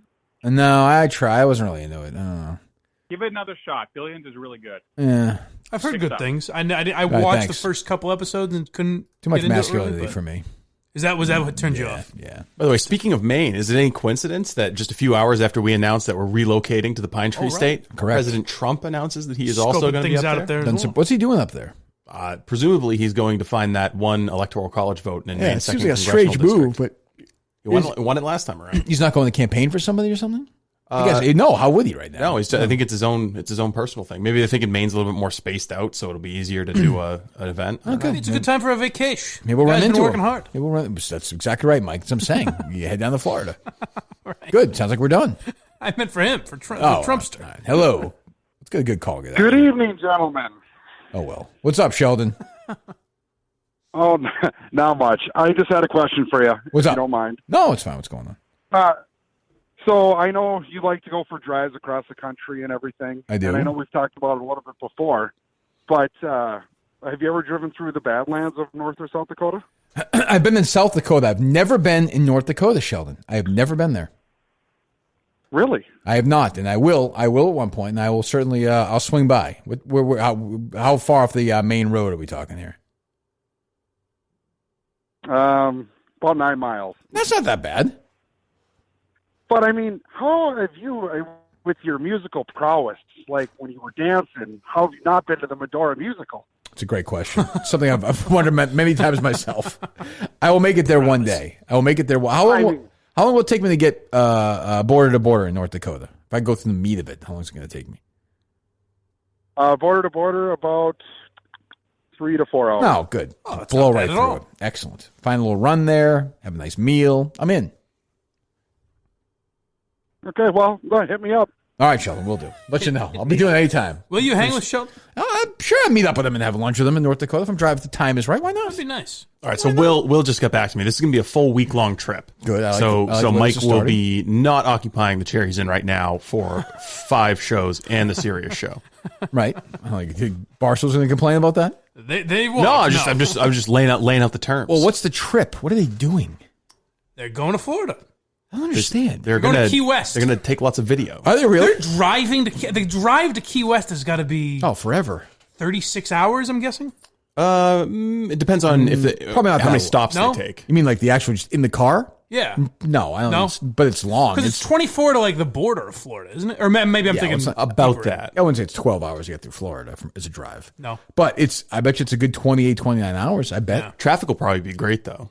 That's true. Like the area around New Jersey isn't going to be the fucking Yeah, Mike, the traffic won't be snag bad, glass. see? Oh, good. That's what I was concerned about. And also, you don't even have to take a shift driving. You can just sit there and Again, relax, I wasn't all worried about comfortable that. while intern Will is It never driving. popped into my mind that would be an option. Just sit there, relax, let intern Will handle the driving. What I like best is Mike getting in the car for the start of the drive back. You've already made the drive down. You've been with Will and Latino Kirk for like 4 days, and that door closes. And you're like, and Will's just yapping about fucking nothing. Oh, he doesn't stop. Oh, he doesn't stop. I remember the first time I ever met him at Madawaska, he was just talking to. I had no idea who he was. He had the camera. Remember, he's just talking and talking. I'm like, shut the fuck up. The part I admired most about his ability to speak is on the drive home from that event when he could tell I was pissed. Oh, so he Sam didn't talk Kenny to thing? me, but he would talk to his parents on the phone. He just has to fucking talk to someone. So how long was that drive for you? Did you drive to Western Mass with him? Yes. That was an hour and a half? Yeah, hour and a half, 2 hours. Just round trip, just like 30 times that, and you'll be done. Right. And 5 nights in the hotel. That's not that bad. I think it's a big deal. With him and Latino Kirk. Yeah. Do we need a GoFundMe for this trip to Florida? I don't think so. I think we can. Don't we can make make something people pay happen. for this. We can make something happen. I mean, he's going to stay in the. Are they staying in the same room?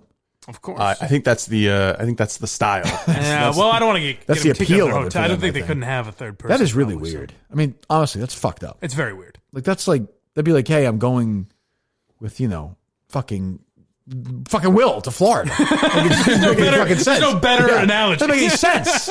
Well, Why? I mean, like, what if Steve from Providence and TJ decided that they were going to go on a road trip together? Asking me to go? No, not asking you to go. They just decide they're going to go. So are Will and LK. Yeah, but they're doing it for... One of us in college, the other one's my age. Yeah, so the age gap, I guess, makes it a little bit weird. But why are you defending Will so much? It's weird. They're doing it for content, no? Or are they just doing it as buddies? I think they're doing it because they're buddies, and also they think that they can't can infringe on that. shoehorn in some content. What would you do if you stayed there with them, right? You're all in one room, you wake up in the middle of the night, they are fucking. I mean, at that point, you're just going to join in. They don't know if he's sleeping or not because he's blind. I think you know me well enough to know I would pretend I'm not seeing it and just turn my headphones up. What was that, Will?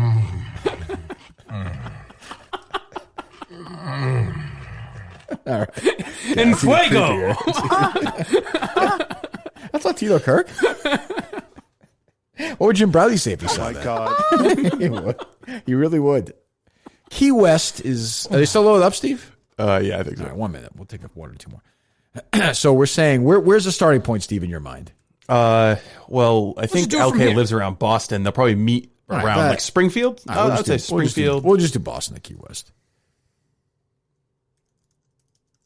30 hours, let's say. 25 hours. Oh, that's it? Oh. I mean, come on. Peanuts. Are they planning on doing a thing where they drive through the night, or are they going to stay at the hotel on the way down? I don't know what their driving plans are. I imagine that they'll take turns. No, I know that, Steve. I'm saying, for me, if I didn't, I've done that drive before down to Florida. You have some nice North Carolina, South Carolina places to stay. Very nice. I imagine Latino Kirk has X number of vacation. I'm sure he doesn't have unlimited vacation time. So he has to explain to his wife, we can't go on vacation. I'm going with Intern Will. I mean, they're really going to drive to Key West? Yeah. Where are they staying? I don't know. Airbnb, maybe? I love that, first night on the way back for you. Do you? Do you love that? Yeah, not bad. 17 hours tomorrow, and we're there. I like him. I'm listening to all the podcasts you did that week. Just laughing it up. No, you have to listen to it with Will, and he's going to tell you what he thinks about every single thing. I don't know about Steve and Kirk anymore. I don't know. Yeah, it sucks. They're going to say that this guy was better with them than you are, but I mean, I think you do a good job, Mike. It's oh, thanks, Will. What the fuck is wrong with these people? I mean, I don't want. I also Mike's gonna have to get back the Saturday after next and do Mike and the Minifans. That was a good trip. Yeah, it was good. It wasn't that bad. I haven't taken a shower in 36 hours. Oh no, you're doing 2 Mike and the Minifans with Latino Kirk and Will. One on the road and then one. Oh, for sure. Great. Absolutely. Maybe one every night. That sounds fun. What are you gonna do all day with those guys, Mike? While you're there. I don't know. This has not been planned out. I didn't know a lot about this. So Alba, this is the life. This is the life of a sidekick. This is the life of a sidekick. Last night I come home and say, what if we moved to Maine? Right. What if I imposed on some obviously closeted gay relationship? You said you had plans with Alba, though? Yes. What would you have planned? Yeah, it's someone's birthday. We have to do something this weekend. Hers? No. Oh, it's coronavirus. What are you going to do? Well, you aren't going to do anything. Some beach trip. No, guess what? You're doing one. Hey, gang, come along. How happy Steve is. Well, I'm glad. I'm glad I can make your day. I mean, did Will hasn't responded? It seems like they don't want me. That's fine. Well, that makes it better. No. I mean, it seems like they really want me. I just want those videos. I want you guys having lunch somewhere in the middle of the drive. You're just sitting there. Just talking, just fucking like when you're not filming, just the fucking conversation. Yeah, it won't. Oh, the videos won't be funny when I'm playing along and like, these guys. It'll be funny when they catch me and I don't know them on camera, and I'm just like, what the fuck do you want, Will? Oh, Will. Awake talking to you at like 11:45 at night, just like, what do you think? Like, I don't know. I'm obviously taking my headphones. What's that? You know, Mike, I've been thinking a lot about that caller who said that Kirk should maybe be nicer, and I think he maybe has a point. You going to sleep? Are you tired? I'm not that tired. You tired? You going to sleep? It's okay. You going to sleep? You want to sleep? All right. Go to sleep? All right. Will tells me he's fine with Mike tagging along. He's going to give LK a call real quick, check in, see if it's cool with both of them, and then I think after that it's a done deal. I mean, it's up to Mike. I mean, if Mike doesn't, that's fine if he doesn't want to do it. I really don't. Okay. I mean, you have to do it. How much would you be? Are you dreading this now? Oh, yeah. You're afraid this is going to happen? In hindsight, this will be the moment that he just turned into a total fucking depraved alcoholic. That's true. Yeah. Okay, stop at that fucking liquor store. Who's the fourth that we could bring to make it even worse? Ooh. That's the question. Not the obvious ones either, but just somebody who would just be fucking annoying. Right. I think, no, this doesn't fit it, but I think Tim and Canton would be down for this. But he's great, though. Yeah, he'd have fun. Then I'm starting to enjoy it more. Yeah, you don't need joy. Somebody will think of somebody that's just, not the obvious ones we hate, but I'm saying. What about Brittlebone Ted? No, he likes Ted. Yeah. No, I hate Ted. I not want him along on this. Looks like we have 2 yeses. Ooh, 1 yes and 1 C? Yes. Fantastic. I'm glad the board approved this one. I was Blame worried. Steve. Again, the first awkward car ride is going to be tonight when I'm taking Mike home. Just do a test drive. Just go for 13 hours something for a drive, just to get him warmed up. Yeah, that's what I want. An extra warmed up. It's not that bad. No, it'll be great. Like, seriously, remember, Mike, you don't have to drive it all. It's going to be great. I was miserable the last time in Miami, and I was, Justin barely bothers me. I enjoy Justin. Oh, wait. Oh, so good news. So the drive's going to be a little bit longer than we originally thought. Oh, why, Steve? Why? So Why is that? LK is going to drive to upstate New York and pick Will up. I mean, I just can't. I think this is where I have to put my foot down. I think this is where I got to put my foot down. Start living for Mike Geary and say, I just cannot do this.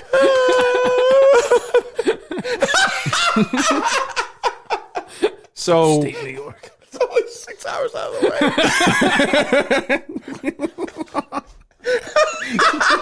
Why would they be doing it? I mean, Mike, you gotta, you always say, I always hear you say this, and I like when you say this. It makes me feel good. You always say you always want to be part of a show like this. That's true. And being part of a show like this, you do have to know that these are the moments that make this show great. Mm-hmm. I understand. I'm not, and you're a big part of this show, and I really like you. And if you take this trip, I'll say I really like you once a week. Forever? Well, for 3 weeks, that's that. If you think about it, in a way, go ahead. I got nothing. It's going to be a nightmare. Well, no, I mean, at least you can't even sell. Here's the thing, at least about upstate New York and back. At least Will's not there for those part of the drive. But it means more Will time once he gets in the car. Well, don't let logic get in the way. So the thing is, they're switching cars. What do you mean? So they're driving. LK is driving his car with Mike to upstate New York, and then they're going to get in Will's car and drive down to Key West. Cornell, are we saying area or no? That's probably fair. Just for argument's sake. Clinton, New York. Clinton, New York. All right, I'll do this right now. Okay. Clinton, NY to Key West. 25 hours. Oh, it's the same? Yeah. But how long is it there? What, 6 hours? So 31 total? Let's see, Boston to Clinton. We got to drop it Oh, off. it's like not that far. 5.5 hours. Wouldn't that be hilarious? But think of this, though, Mike. The last 5.5 hours will be without Will. That doesn't really do it for me. Just try. I appreciate you. So we're looking at basically 65 hours on the road. Right. With Plus some combination of You're Will. forgetting the week in the middle. Oh, I'm not. Well, you drive up there. Take a call. So, Why wouldn't it be as funny if Steve did this? Like Steve, because Steve's playful. He's not like you're miserable. Like you clearly hate Will. Steve likes Will. I like Will. I've said many times. Besides, it would be Will's my best friend. It would be less work for me to go do this trip. Also, that true. I mean, yeah, it's just good for you. It would actually be a vacation for me. I'm just going to go down to Key West. Like, fuck it. Yeah, for you, it's a nightmare. Right, that's true. The only one, like, might be worse for me, maybe, but probably not. Actually, it probably won't. What? It probably. Well, you mean let's not pretend. Let's just be straight with it. Shoot straight with maybe me. you also have. Let's not act like you'd have fun. At least I can go play golf. You have the means. You have the means to pull the ripcord and just fly back home anytime you want. Right. Like at any moment. He might jump out of the car at some point. Will and Latino Kirk reporting does this my have death? to happen? Steve, or not? There's a sense of inevitability. It's destiny. Oh, really, right. Yeah. For yeah. this. That's how I look at it. So I guess if I'm looking at it from Mike's perspective, I'm saying, is there something that kind of gets like wiped clean off his record as a result of doing this? Yeah, this Madawaska penance? is clean if you do this. Right. Gone. Never happened. Sure. Completely gone. Okay. I mean, Totally gone. but that doesn't. No, these incentives are not really good enough. I mean, we're going to pay for another trip for you to get paid out of Florida twice in 4 months, 5 months. There will be some moments on Key West. You'll have a good time. Getting the fucking No, I sun, the won't. beach, That's whatever. I certainly will not. You like the beach? I won't have a good. No, I don't particularly. Hang out in the hotel room with those guys? Oh yeah, it Just sounds bullshitting. Talking about the show? Honestly, I feel like you peel back a couple of layers on each of them. They're probably very interesting people, and form a lasting, lifelong I'm not friendship. questioning that they're not interesting. I'm just. I would not enjoy this. All right, another spin on it. Okay, 5 hours from Boston to Clinton, New York. Think how much Spanish you could learn. True. Well, yeah, I think you're when you're saying that, though, you're sort of misrepresenting what's going to happen, because I am definitely paying Latino Kirk not to go on the trip. It's going to be just Will and So he's going to have to come get me. Yeah, Will's going to pick you up. It's gonna be you and Will. Yeah, for but a then week. the whole trip doesn't make any sense. You know? That's true. Okay, then fine. you're breaking. All right, up fine, the- Mike. Fine. You twist my arm. Fine. You're right. You're right. When you're right, you're right. I'm glad you're listening to reason now. Good pitch. It's a big enough imposition on one of the most dynamic duos in the Minihane world. Hey, Mike, when the show ends today and you're like, do you really want to go on? Don't worry about that. Yes. I want you to go on this trip. I'll spare you the conversation. Thank you so much. I'm glad. I mean, there's a chance for you to go down a free trip down to Florida. You go see is your mom still down there? No, they're back. Oh. Family's back. Yeah. Can't you crash at their pad? Well, no, not if it's Key. It's far away from Key West. I'll tell you, this is one bullet the Gearys can't dodge. That's good. That's good, Steve. I All right, enjoy comedy. hello. Good evening. Kirk, What's up? Bernie Kosar here. Oh, hey, Bernie. How you doing? How you doing? Sorry I haven't called in a while. I Totally haven't talked to you guys. Totally understand. You and those two other guys been out looting here last few days. It's Bernie. Bernie, why are we doing this? Don't do that, Bernie. Stay home. Yeah, I got a couple of big screens, a couple of some shoes, bunch of shoes, bunch nice. of milk. That brings me to my question for you guys. Oh, I figured there was a reason for that. Would you and those two other guys want any milk? I'll hang up and listen. Sure. If you want to send some, Bernie, if it's the kind that's like the way the milkman used to deliver, like the glass. Yeah, glass bucks. That'd be nice. If you have some chocolate milk, sure. I would always be open to that. You guys okay with that? I'm all set. I've got a milk guy around here. How much are you going to pack? An appropriate amount for 1 week, I would presume. Probably some shorts. Are they For sure. True, Steve. It's June here as well. Yeah. Are they? Do you think they're not driving straight down, right? They're going to stop or no? I mean, there's only one way to find out. How's that? No, there are plenty of ways. We've got to talk to LK. Well, we don't have to. You can. But I think, and by the way, I think this is really going to work out. Do you? Yeah, I do. Work out in what sense? Yeah. So do you think it's like I like day 3. Day 3 might be my favorite day. You know what I'm just realizing? Just days ahead of him still. I would rather go to prison for a month. No doubt. No question about it. So you would think that on a long drive like that, the one oasis on the way down to Key West would be a nice restaurant where you could stop and go in and sit down and grab a meal. Well, once you get south, you can do that. Yeah. Some restaurants are open, but there's going to be a lot of McDonald's. Yeah. There's going to be a lot of McDonald's. I had not even considered that nothing is open. Nothing's open. Oh, I wasn't thinking of that for this entire one of the best thing. parts of it. Yeah. Why are they going now? Why are they doing this? You're going to be eating McDonald's chicken nuggets for fucking 6-7 straight days. God. Hotels? Think about the smell. Yeah, where of are that they car. staying? Oh, I can't even imagine. See, I can't do this for health reasons now.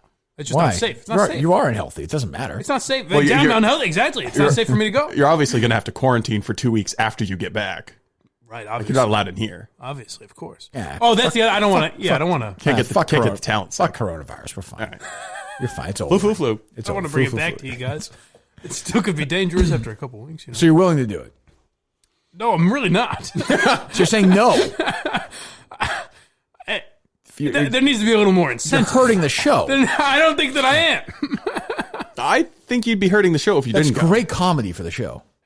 But it isn't really. Oh, it is. For me, it is. It's a joke that lasts forever. Again, I'm just picturing. I like a little more incentive. I'm not going to pay you to do it. You have a job. Well, you're getting paid that time. You're getting paid to go to Florida again. That's your job. Technically. That's your job. Find another one.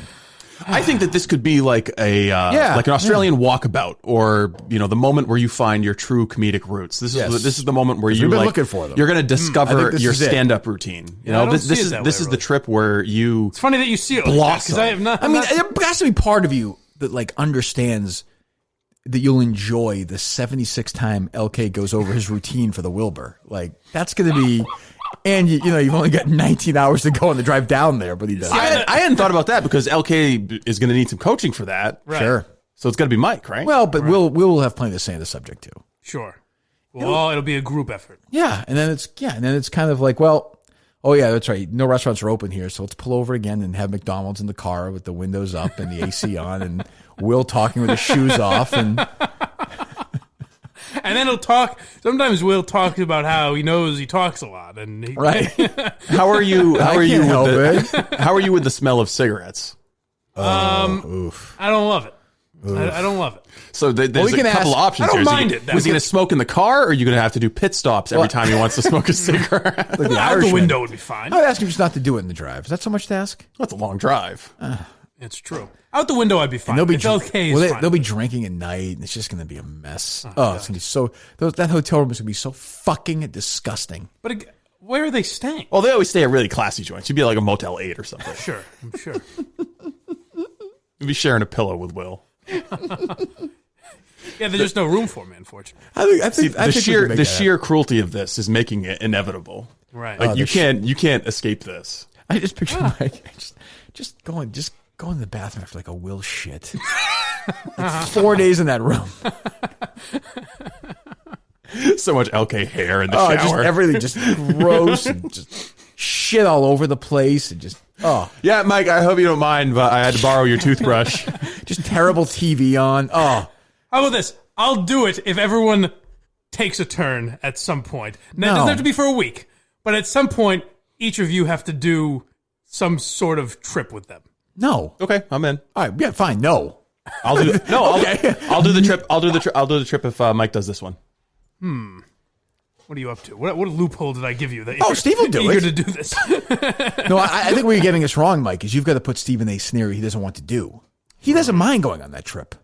I think he would, though. But he would love it. Somebody who annoys him. Yeah. That's what you got to find. Okay. You get to work on it. There are people. Yeah. Would you do that? Two people you hate. Do this imaginary circumstances that you've come up with? Well, let's say that ABR Menners flew from and, Australia yeah. to here. Would you take a trip with him down to Florida and back? Yeah, sure. Okay, well, there could be value there. Now we're cooking. But the problem is Steve's not miserable. Yeah, there's no equivalent. I say, I have a great time. It's fun. He's a pretty good guy. And they'll be like doing stuff. You're going to be, to me, it's just, this is only for me. This is a study in misery. See, I would think you'd want to make your boss happy. Like, can you see the fucking joy that is coming out of Kirk right now? Kirk is so fucking happy at the thought of this. You know what? I'm trying to think of how I can do this. It's just I can't leave I've got so much going on here. That I understand. No, I respect that you're busy. I do understand that. I'm trying to think like how I want to appease you here. Important social obligations. Well, Alba will have nowhere to live. Why not? She'll have nowhere to go because she's quarantined in my home. So what? There's only one key, baby. We can give her hold the keys. You could give her the key. No, I can't do that. I think that'll be I'm fine. the key holder. My name's on the lease. What if something happens? They report a suspicious Muslim girl. She could stay with them. She could stay with them in the hands of the Robinsons at that point. Then that's fine. All right, that's fine. Yeah, right. We could get the wives together. I'm sure they've got plenty of shop to talk. That's for you guys to take her in. Sure, why not? Rescue her. She's gonna have to walk Ziggy. I mean, I the things I think the party wants to do it too. Oh yes. A big but I part think of you me respect the potential of it being a disaster. Like if you were listening to this show and you were a big fan of the show and you were listening to you'd want you to go. I understand what you're saying. I have not gotten there yet mentally. You'll never get there mentally. I'm sure someday I'll respect the content of it. But see, I like on the way back.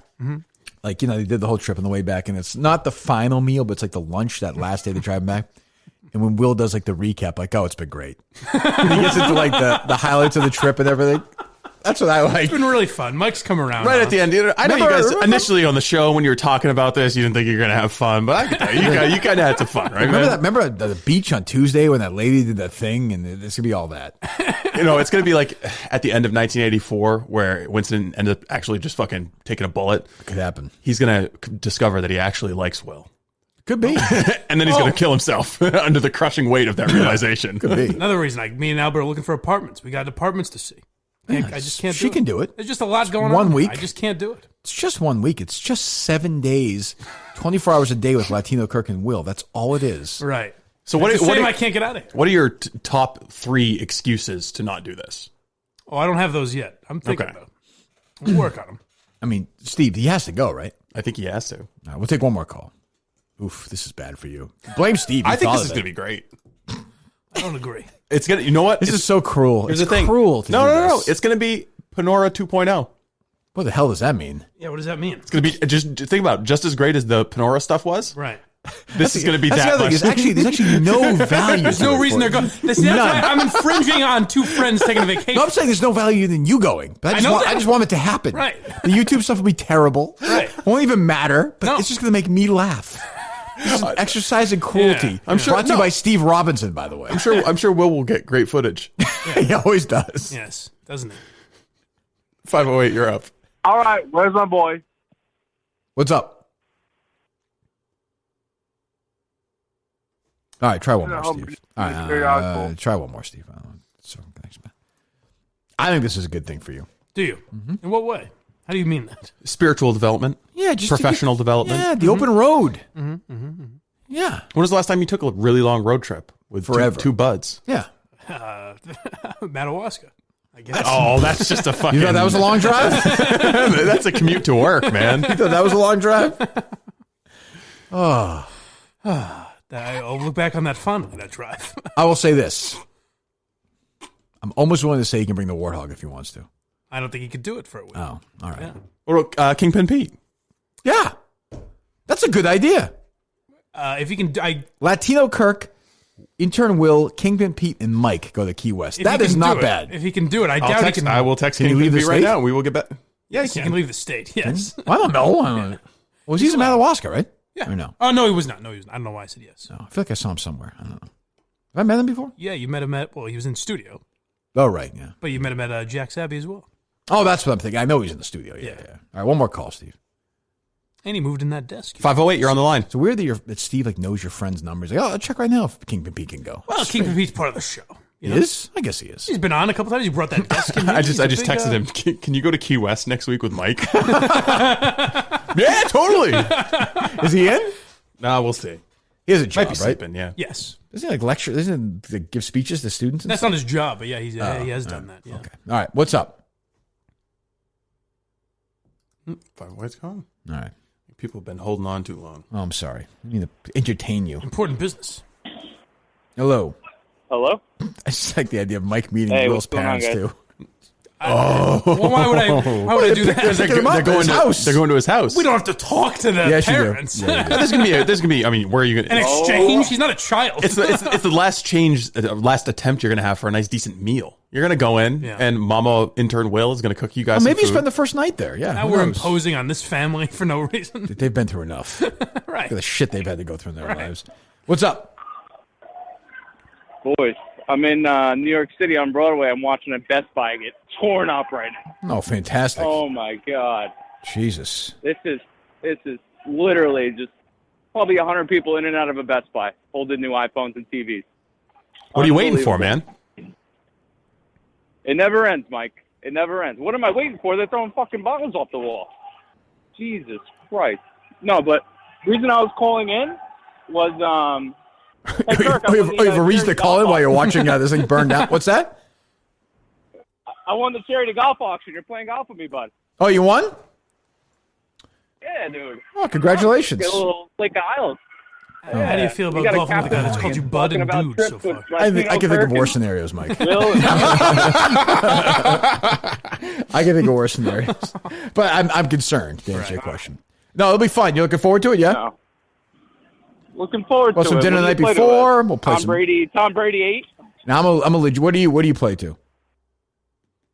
I like the legit 3. Legit 4. Shit! Well, I'm in some trouble. I'm in some trouble. I need a couple of shots. We'll have nice dinner the night before. That's true. Nice dinner the night before. We'll have some fucking fun. Watch a show. You'll have a good time. I promise. You'll have a good time. No, I'm looking forward to it. I got a little golf trip the weekend before too, so that's the 5th day. And then nicely. There you go. All right, hang in there, man. Don't die in this thing. All right. Yeah, no. Right. You guys take it easy. We'll be talking to you. Maybe somebody else will win then if he does. Just hanging out at the loot. Oh, God, I have to spend like 4 hours with that guy. Yeah. It's going to be rough. I feel, I don't know. This is genuine. I feel physically sick. Like I would if I were you. I feel physically ill. I would. You're about to stare death in the eye, and you're not going to survive. Oh, come on. Don't make it too big of a deal about it. It's coronavirus era. It's not like we stole a week from That you. is actually genuinely concerning. Like, very. What? The coronavirus part of it? Yeah. Oh, wait a minute. Fucking Mr. Who gives a shit about coronavirus for the last month? Well, if I get traveling around to fucking Key West. It's a suck and fuck fest down there. I've been to Key West. If Alba said, "Hey, I got a free trip to Key West," you would go. No, I don't think I would. Why not? Because of coronavirus? Yeah, you're full of shit. Florida is it's a cesspool of these people. I don't like that you're impugning LK and Intern Will and their hygiene. Well, I would be very concerned about that too. I would get I wouldn't sleep a second tonight if I were you. Oh, no, I'm very nervous. I wouldn't sleep a minute. No nervous, chance. I'm sick. There's a lot going on. There's no chance I would sleep till... You're not going to sleep for 2 weeks now. Until you get back. Even then, you'll be so changed it won't even matter. I don't feel great. But there's part of you that's looking forward to it. Sure, yeah, a big part. Yeah. Blame Steve, not me. You tweet this out, Steve? I was going to do Instagram Live on the car ride home. Oh, good. Okay. Oh, great. Good.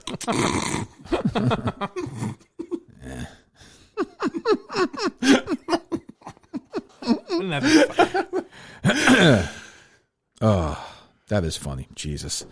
That's great. But I mean, what are we going to do, Steve, without this guy? We're going to miss him. Right. We are. Yeah, definitely. We'll get him on the phone. Yeah. Who will you have instead?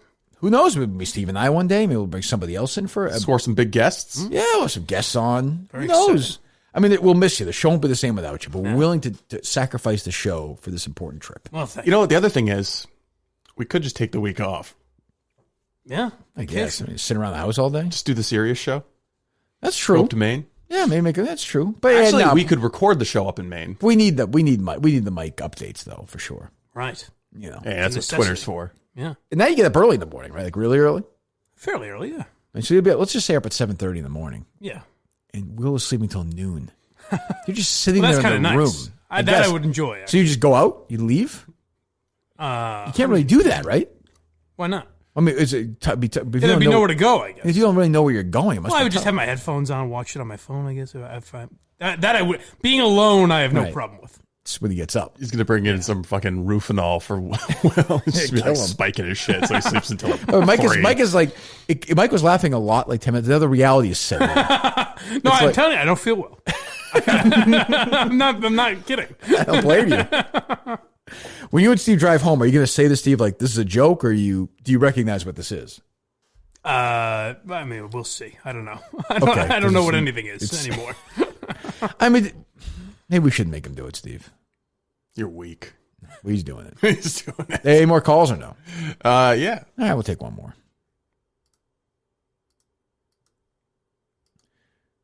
Good evening. Boys, there's going to be a fight later.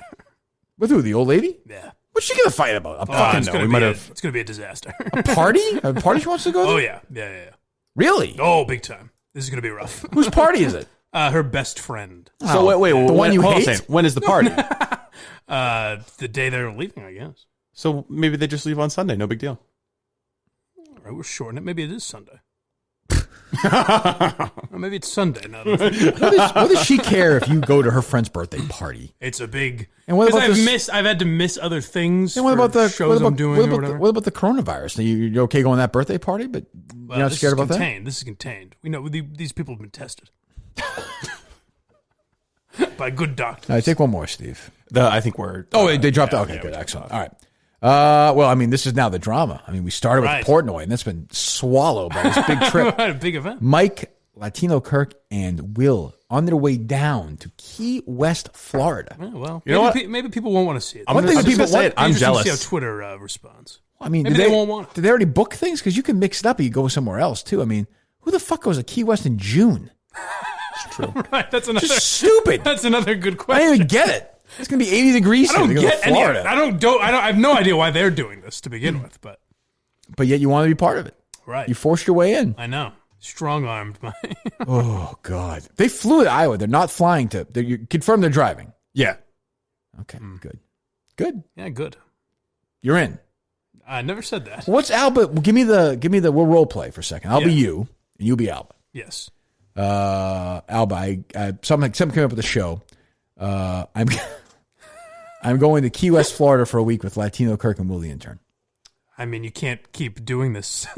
Well, it's a show. It's my job. You always say that. You always say it's the show. I have an unusual job. You know that. I'm an entertainer. But it's every day. I think it's not every day. I think it's just you don't want to go to a thing with my friends. Well, quick aside here for a second. You and I, you don't want to go to that birthday party. I'm dying to go. Yeah, right. So I never wanted to go to anything more. There's truth in that. now that's true. I never wanted to go to an event more in my life. But this is my dream, baby. This is my dream job. Like, I love this. I love this show. This is the kind of thing that makes this show great. People want this to happen. Well, it's over. I hope you kill yourself, you blind fuck. You think she's going to dump you over this? We'll see. Oh, come on. I guess we'll find out. Do you want me to talk to her? Wouldn't that be funny, Minihane and Robinson? That would be funny. Wouldn't that be hilarious? That'd be great. She breaks up with you. She breaks up with you and you're driving down there. It's possible. She dumps you and you're in the car the next day. Wouldn't that be hilarious? We would definitely get a listener to hook up with her after that. Oh, would you? Yes. That's awful. That's great. Who would it be? Well, nice guys. Deaf Mike is yes. there. Well, Deaf Mike's doing much better. I don't think he needs her. She's not. She can't do that. It's a fucking. How old is she? It's a birthday party. Well, I'm telling you, it's a big deal. She wasn't there for you in Madawaska. Good point. And maybe things would have turned out better if you had your responsible sidekick with you. Well, you're making a good point. Fair point. But hey, you have if this trip didn't exist, you don't want to go to that fucking birthday party. I'd love to. Oh, please, you hate that broad. Can't. You shit on her, Steve, all the time. Oh my god. Oh my god. Oh, guys, I know we don't talk a lot of personal stuff. No, but if I may, for a few moments, at that. It is graphic. Right. Forget what happened between the two of you, but that's fine. All right. There's a lot of drama there. Who could blame her? I mean, she made the move. But I mean, Jesus. Yeah. I think Alba's a fan of the show, right? Yes. So she recognizes why we would want you to do that. She won't. I don't think she'll see the humor in it, which I admit is, not great on her part. I get where she's coming from. I get it. I do get it. When it personally affects her. Right. Why? Because Mike's not. It's a gift to be a week away from Mike. You're wrong. She wants it, baby. She can't get enough of it. I mean, there's going to be an element of, enough. We love you, but coronavirus, stuck in the same apartment forever. Yeah. No. Could be refreshing. Yeah, I would think so for sure. I've jokingly suggested she go back to her place, and that's big. Can we do something for Alba to make her feel better about this? I doubt it. Steve, send her some flowers. Right. Over to Mike's apartment. Right. We'll get her a portrait. Yeah, a hand-painted portrait of Mike, LK, and Will on the road. The guy, the fellas, the crew. That I will do. Oh, thank you. I will commission a painting. That will make everything paintyourlife.com for that. Paintyourlife.com. Text the word Kirk to 64000 64000. And TommyJohn.com/Kirk. Those are our great presenting sponsors this week.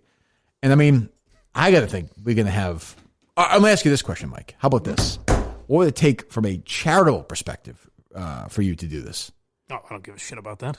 Well, is there something that you want? I don't know. Something? No, nothing? Well, maybe I can come back tomorrow with that type of a proposal. I don't know. Yeah, I think that's fair. Let him come back with a counter proposal. Talk to the skirt. I mean, he's going. I mean, there's no, Well, yeah, he's going, but here's the thing. He can offer some terms. He can go. Right. He can go with Will and Latino Kirk. Right. Or he can go to a birthday party and not have a job.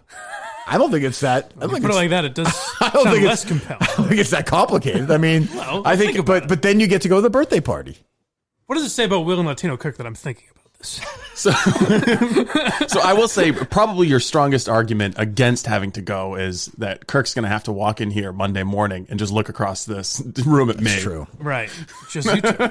Howie Car Radio for a week. But some would say it's already been that. That's true. But, I mean, Mike will be... I just think it's good for Mike. Right. You know what I mean? Yeah. You do. So you know what I'm talking about. Yeah, I see. Are you angry? You seem almost like you're angry about this. You have to understand what the show is. I'm not angry that you... No, of course not. And by the way, it's Steve came up with the idea. Oh, I understand. I don't like it that much, but Steve came up with it. I know. No. I know it's hurting you to do this. It's like I texted Steve with the idea. Steve came up with the idea. Right. What are you looking at, Steve? Oh, I was just zooming in and making the video shot just Mike so that people could see how physically unwell he feels. I'm telling you, it's sick. I think this is going to be good. This will be funny. Yeah. But the problem is, like, from a video perspective, Will doesn't understand why it's funny. Will doesn't understand why he's annoying. That's good. That might be the charm of it. Yeah. Maybe if they do it right. Yeah. But you know what the great thing I just thought of this? Will's still going to be wanting to produce like Mincel Intel in YouTube shows. Pull over on the road. He's going to be like, Mike, do you think we could grab you for a minute to be a guest? Yeah, that'll be great. See, worse, he'll be pulling over on the highway taking calls about it. Yeah. Well, I don't know what. All right. Well, yeah. I mean, talk to Alba about it. If it's a big issue, then I totally respect it. And I've appreciated what you've done for the show. Thank you. No big deal. I mean, all right. You know, it's a paid week in Florida. Right. No, I understand the term. For the second time. I understand the terms. I mean, Steve, no, am I wrong? It's paid vacation. You'll have yeah, zero obligations. How about the King of the Pete factor? Yeah, that's more enticing if he goes. Okay. Yeah. Keep in mind that they're not really friends. They're just like associates who have been reunited because of the show, right? No, we're buddies. Okay. Yeah. But Pete's a kind of like a high energy, nice, good guy to have on the trip. Very much so. That would balance out a little bit of it. Yeah, I would think so. It'll be fun. Not all of it, but some of it. Right. He's a big fan of the show, so I think he might do it. I just don't know if he can get work. I don't know the situation. Yeah. But have you heard from him or no? No, he hasn't texted back. I'm sure he'd be willing. Hey, I'm willing to tap in and do the trip. Yeah, but it doesn't do us any good. Yeah, I'm just saying. We're dying to go on this trip. I'm just saying, free trip. I'm just saying. I can't believe he's turning his nose up at it. Right. It's a nice paid vacation. Yeah. Who's paying for the trip, by the way? Is that me? I think LK. Oh, he said he's going to do it? Yeah, that's usually how the arrangements work. Fucking Jeffrey Epstein. That is. I mean, come on. I don't want to be complicit in whatever's going on here. Hey, Mike, if you get raped, is that a problem or not? I imagine LK was like, so how blind is he? Yeah, I don't want to be. He's like, this is like his fucking pervert island. Yeah. I think I'm going to be a downer on that. I think I'm going to be imposing. Oh, that documentary they make about Latino Kirk, the documentary in the middle of the fucking real interview, just walk out. They'd be like, I don't even care. I didn't know what I was in for. Yeah, I'm sorry. Sorry you got raped 86 times, but we're good. We're pulling the plug of this fucking documentary. All right, we'll see you tomorrow. This was pretty reprehensible. I don't know how it can be anybody's idea of humor.